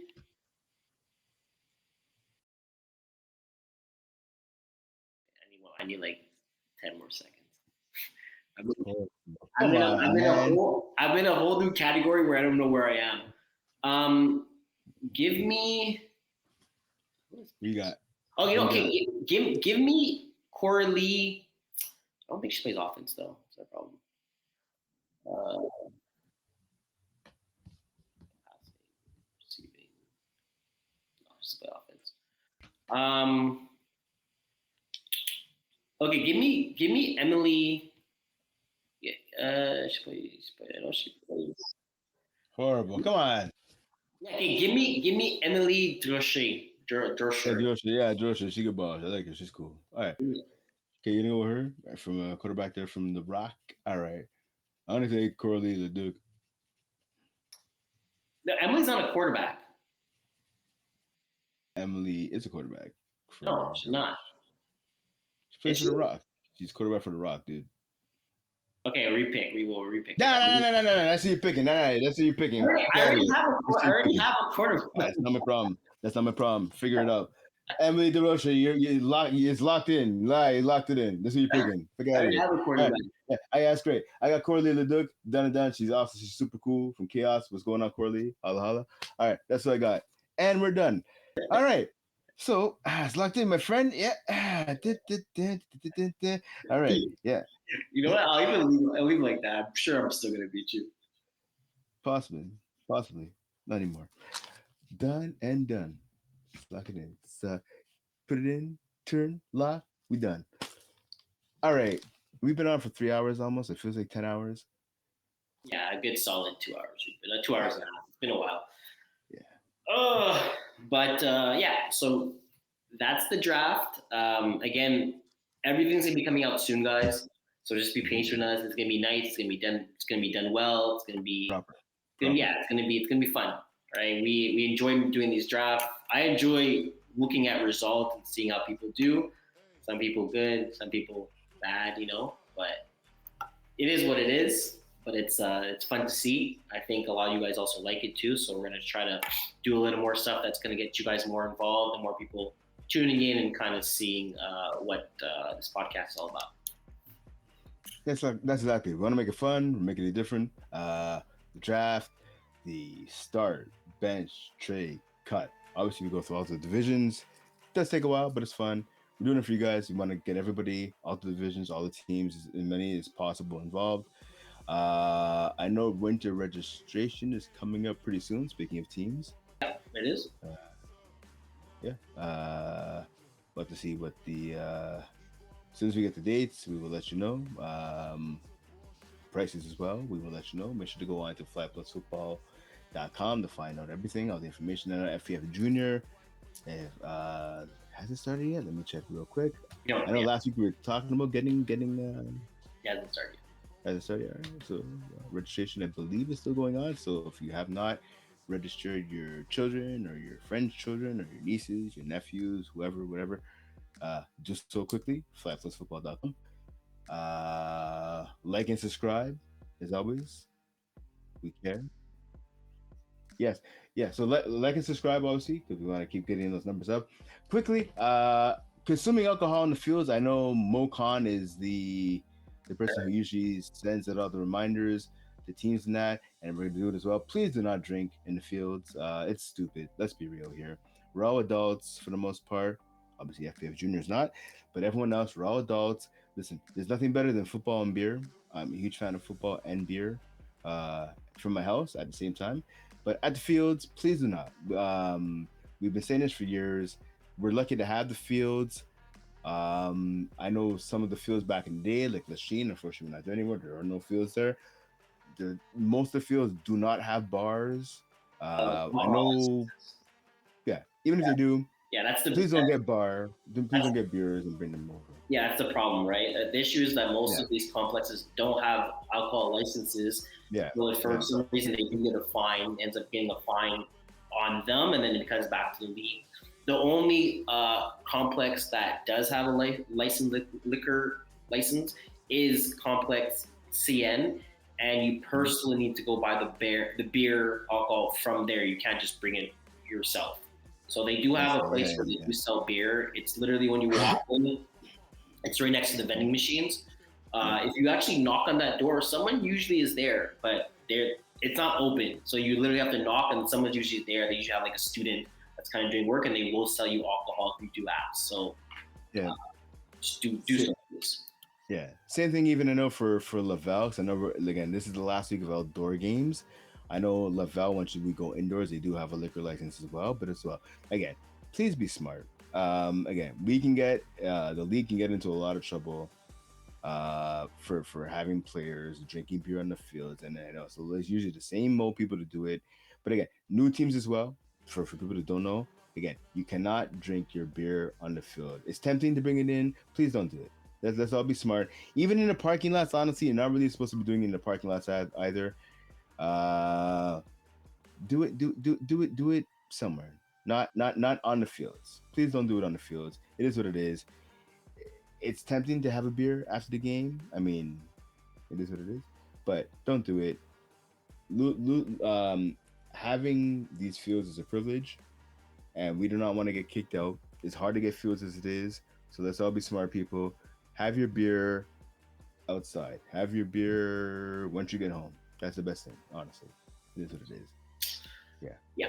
So I think that's about it we have for you guys today. Thanks for tuning in, and have a good. Well, by the time you guys watch this, it's gonna be the weekend. So have a good weekend, and have a good weekend. Enjoy the games. Enjoy the weather for the guys that are playing outside. Winter is coming. And the ladies that are playing outside too. Yeah, 100%. the games that you have left outside, enjoy it now, because in a couple of weeks we're gonna see snow on the floor. So. God, let's not even talk about that. Let's not even talk about it. Hopefully everybody had a good Thanksgiving. I know Thanksgiving was just past week. Hopefully everyone had a good time. If you celebrate Thanksgiving, if you did not celebrate Thanksgiving, hopefully you enjoyed a long weekend. And that's it. Thanks for tuning in. It's been the latest episode of FlagPlus Football's First and Goal podcast. I'm Brent. He's Quaysie. Ali Reza, thank you for everything. We know you're going above and beyond all the graphics and everything. It is Ali Reza. And yeah. Peace. Be good. Have a good night. It's been a while. Peace. It's been a long one.